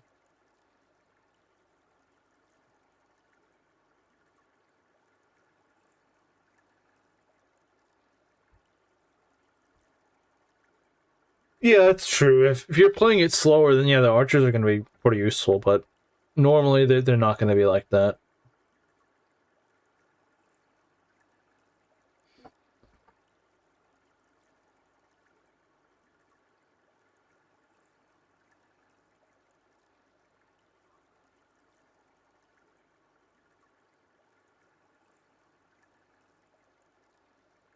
Yeah, especially being cucked by Will, that's just like, dang, man. Finding the one unit in the game that's less worthy than Eliod, and you found him. Bro's so unworthy, he can't even spell his name properly. Like, who spells the name Will with one L? I have never seen the name Will spelled with one L.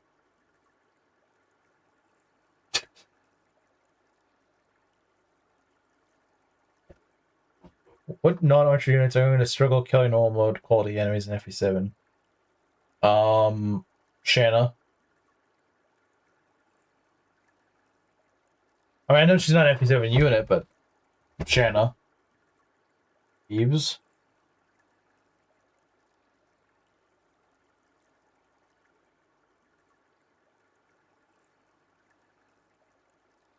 You mean Nino?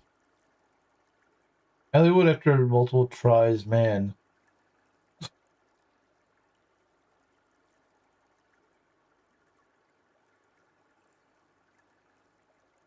It's only one L because 2 would be a double negative. True. That's true, yeah.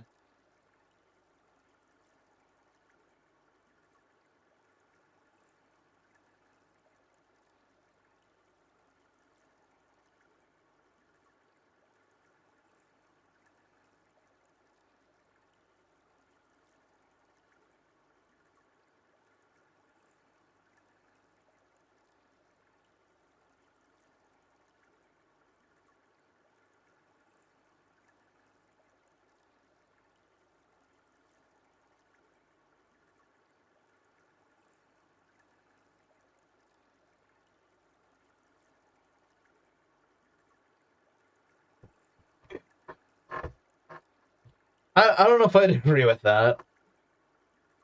I think I've had enough of FP7 for a very long time.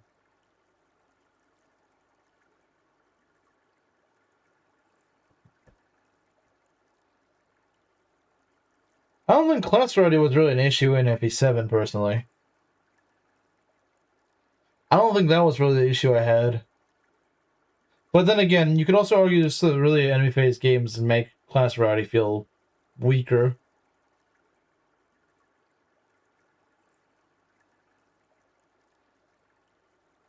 Which GBA final game would you wish people have reclassing? I mean, I think maybe it could be fun in FE6. I see Inkling. I mean, I don't think FE6 really needs it, but it could maybe be fun. Like, I don't know. Wendy Bingle to reclass is probably a good idea. Wendy Bingle to reclass would be probably pretty nice. Because 2/3 of the GBA games aren't very fun, especially on replay playthroughs now. I don't think I had much fun of FE8 on my first playthrough, to be honest. Like, FE8 just... I don't have fun with, just in general.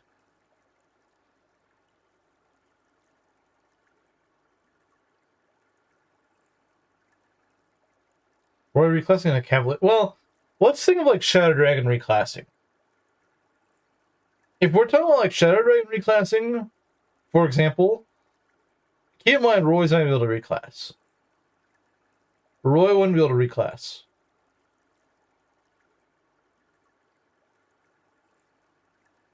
I feel like Luna reclassing into a what? An armor. Like her dad. She probably would suck in armor. Shadow Dragon is reclassing is crazy now. Yeah, but here's the thing, Marth can't reclass. Marth can't reclass, though. My point being that Roy... I feel like if you made Roy able to reclass into, like, anything, then Roy would just... Yeah, it wouldn't be FE6. 3S style final reclassing? What would Roy reclass into? I think the thing is, they would have to intentionally make his reclass kind of suck. I think that's the thing, is like, if you told me to make like a fade sort of reclass of every character in FE6, I would probably intentionally give Roy a bad reclass. Not necessarily a terrible one. Not necessarily even one that's worse than his normal class. But something that's like, I feel like Cav is too obvious, it's too good. Maybe give him like Archer or something. I don't know, because he's friends with the Wold. Give him Archer, maybe give him like Fighter, I don't know. Like, my point is that he shouldn't be... His reclass shouldn't be, like, brain dead easy to use. It should be kind of annoying. It should be kind of clunky. I think an Archer... I mean, like, think about it. FE6 Archers, they're good, but, like, they're not fantastic. I think would be, you know, a good way to do it.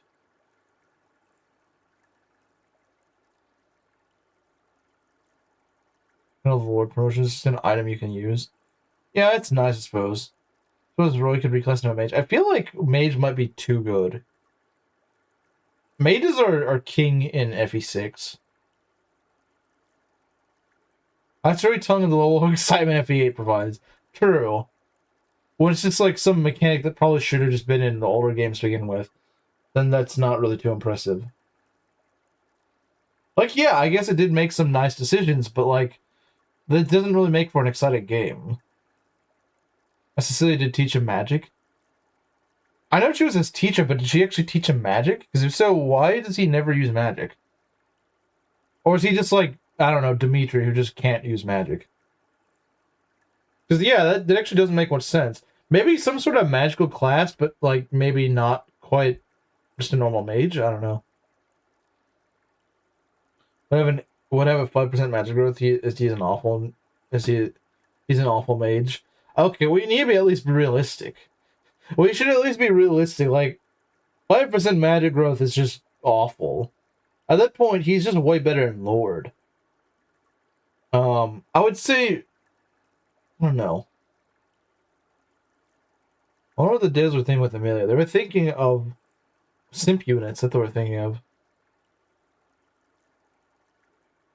Was basically a glorified menu. It kind of was. Just like Awakening. Well, Awakening got inspired by from Sacred Stones.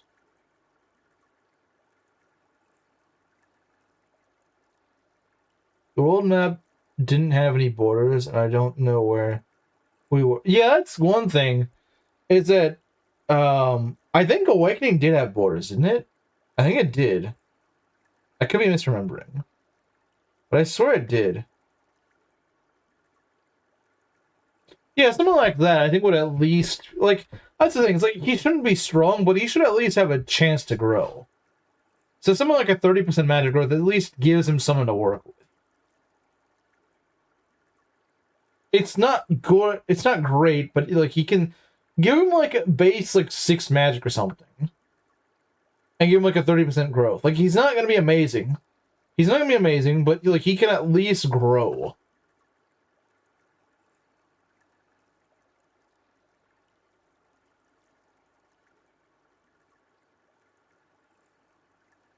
Yeah, that might be it. He just can't use magic, I suppose. Yeah, I don't think he... Like, that's the thing. It's like, I didn't remember that specifically, but I'm like, wait, if Cecilia taught him... and he can't use magic, it's probably the reason why he can't use, like, why he's unable to use magic.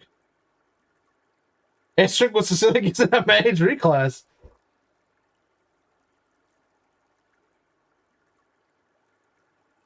We should make a FE6 and Fates hack.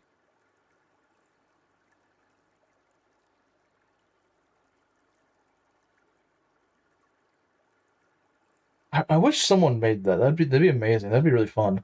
Like, have the same guy that made Shadow Dragon Fates make FE6 and Fates. Oh, then again, Shadow Dragon in Fates didn't have any real like S supports or anything.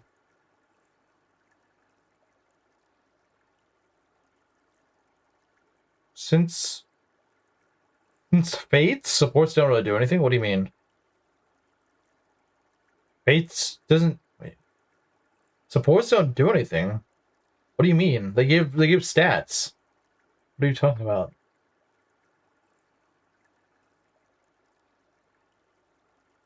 They help with your, you know, like they give you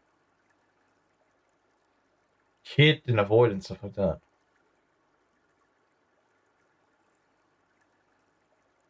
What are those guys doing right now? I imagine it should be good. Well, I don't know if they're working on anything. Stick with the Final Emblem 16 at GBA ROM hack first. Yeah, you're right. I've kind of taken a break from it. It's because, so if you're wondering what an update for that is, I was trying to make the spell list thing work. You know, like how in Three Houses you can just kind of like, they don't break, right? They're per chapter. That's what I was trying to do, and apparently it can be implemented in Lex Talionis, but I could never get it to work. And I was like, you know, there's got to be a way to do it. I know there is, but I couldn't ever get it to work properly.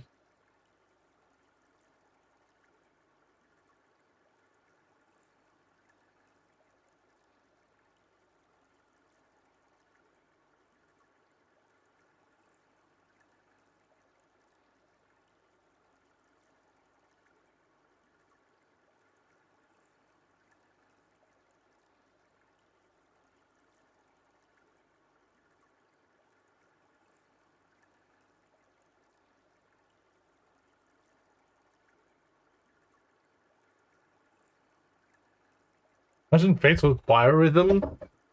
Don't give my ideas. Sports give pairing specific benefits. In Three Houses, they improve linked attacks, help with hit rates, especially for gambits. And in Engage, they do jack because nothing works in Engage.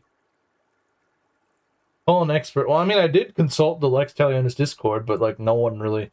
There's like one guy who tried helping me, and he didn't seem to know what he was talking about. So, not much I could do there.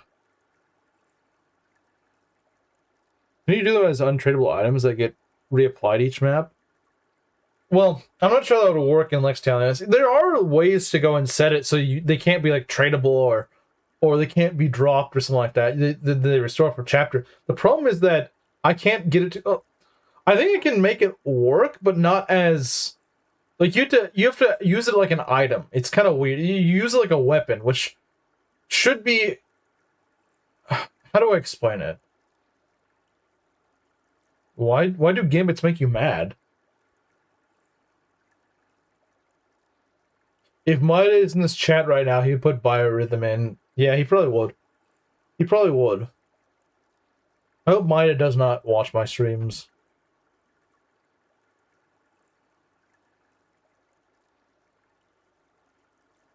Not that I think he does, but...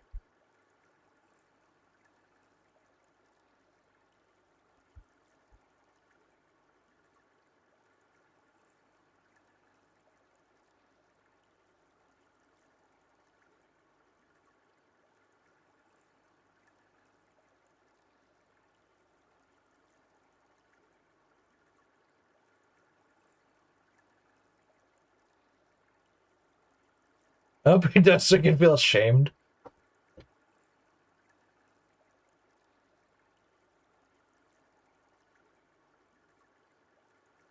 All Manning runs the gambit attack besides if you were using it for the beast had horrible hit rates.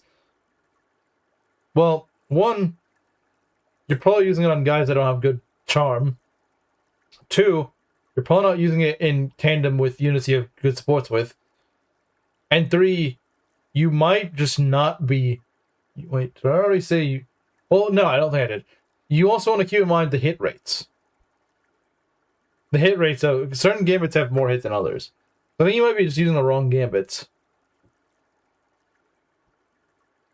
Not that I think he does much to throw his hands.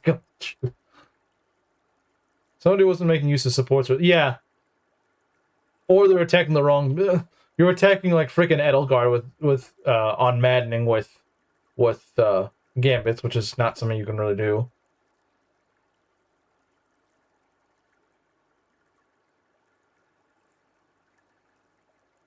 Trying to give it into the Lords is probably not gonna work in most cases. Supports did not help in this list. I like that's not true. Yeah, my reaction is pretty much the same as Bell. Is like that's just not true.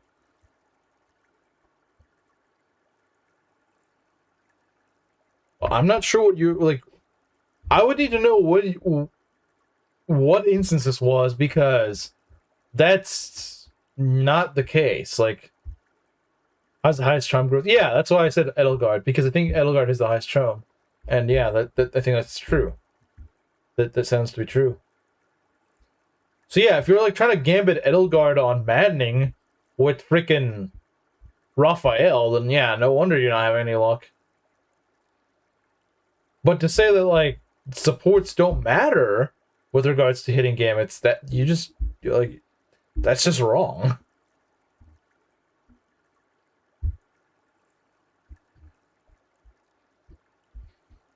Now, if you said you still weren't hitting them, not that they weren't doing they weren't affecting anything, then you might be right. But you're saying that it just didn't affect, which is not true.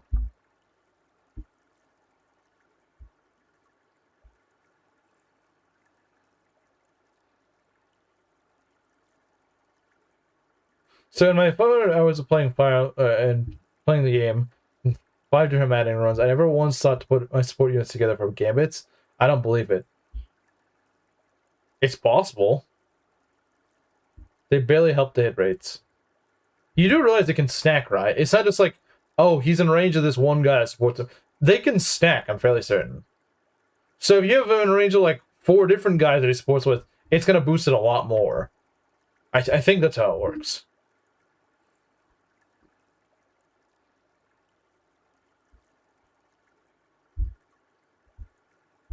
Yeah, and gambits are 1 RN, so that's actually more than you think. That's actually more than you think.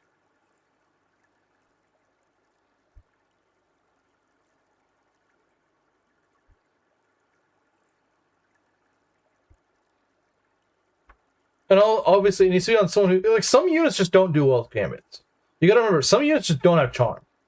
Like, trying to use a gambit on Petra, like, using Petra and giving her a gambit, not usually gonna work. Like, she doesn't have the charm for it.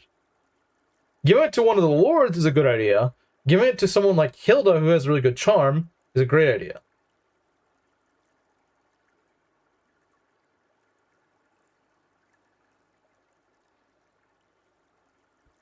Because they are easily fixable. Yeah. And like I said, there's some units that just, you know, they don't work well with gambits.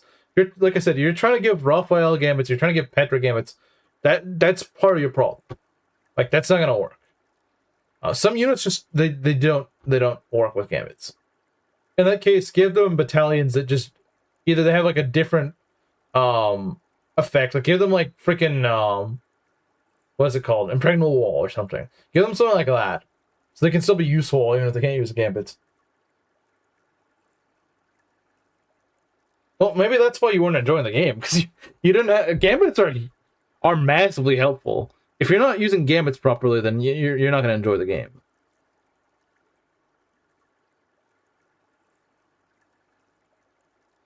Like I said, not all of them are going to be good with gambits. That's why you want to look at the ones that have good charm. And you want to actually work on... That's another thing. You want to work on your unit's charm. Go do tea times with your units. Do that. That will boost both yours and your students' charm. Do it. Support units are even better than offensive gambits. Yeah, but offensive gambits can be really helpful in the right place. Offensive units can be really helpful, especially on maddening. There's some where offensive gambits really make or break situation. like I said, you want to know when, on like what units it's good to use support gambits on, and what units are wanting to use offensive gambits on. I would say the ones that you use offensive gambits are the ones that actually have like really good charm, because support gambits, it doesn't matter it doesn't matter what your charm is. You can have like 2 charm, you can have 200. You know, impregnable wall is still impregnable wall.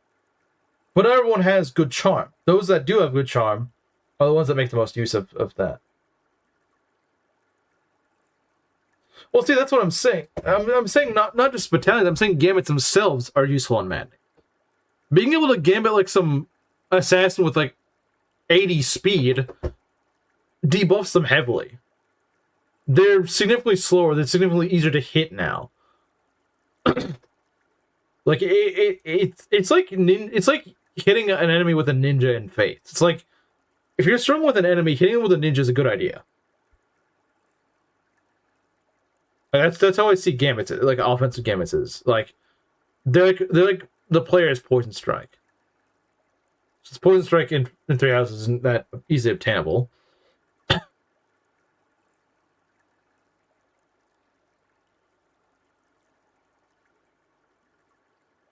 Well, I don't know if I'd say all gambits are good. I mean, there's some kind of janky ones, but like they're pretty useful.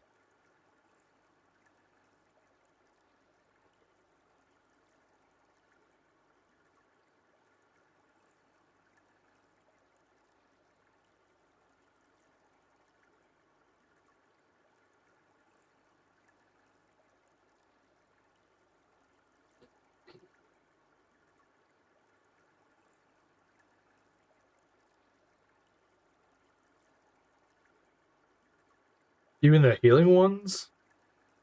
In the early game of Madden, yeah. Like Moss was just saying earlier this stream, he was saying that like, oh, you know, the healing ones in the early game are really useful because your healing is so limited.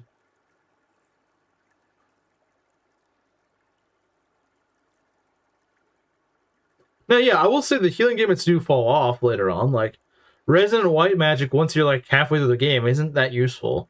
You can probably find something better. But in the early game, when you don't have many gambits open to you and you have like 5 heals available to you the entire chapter, yeah, Resonant White Magic is just an extra heal when you only have 5 to begin with. That's useful. So no, I would say that healing gambits are pretty useful, at least in the early game. Later on, yeah, they're not incredibly useful, but in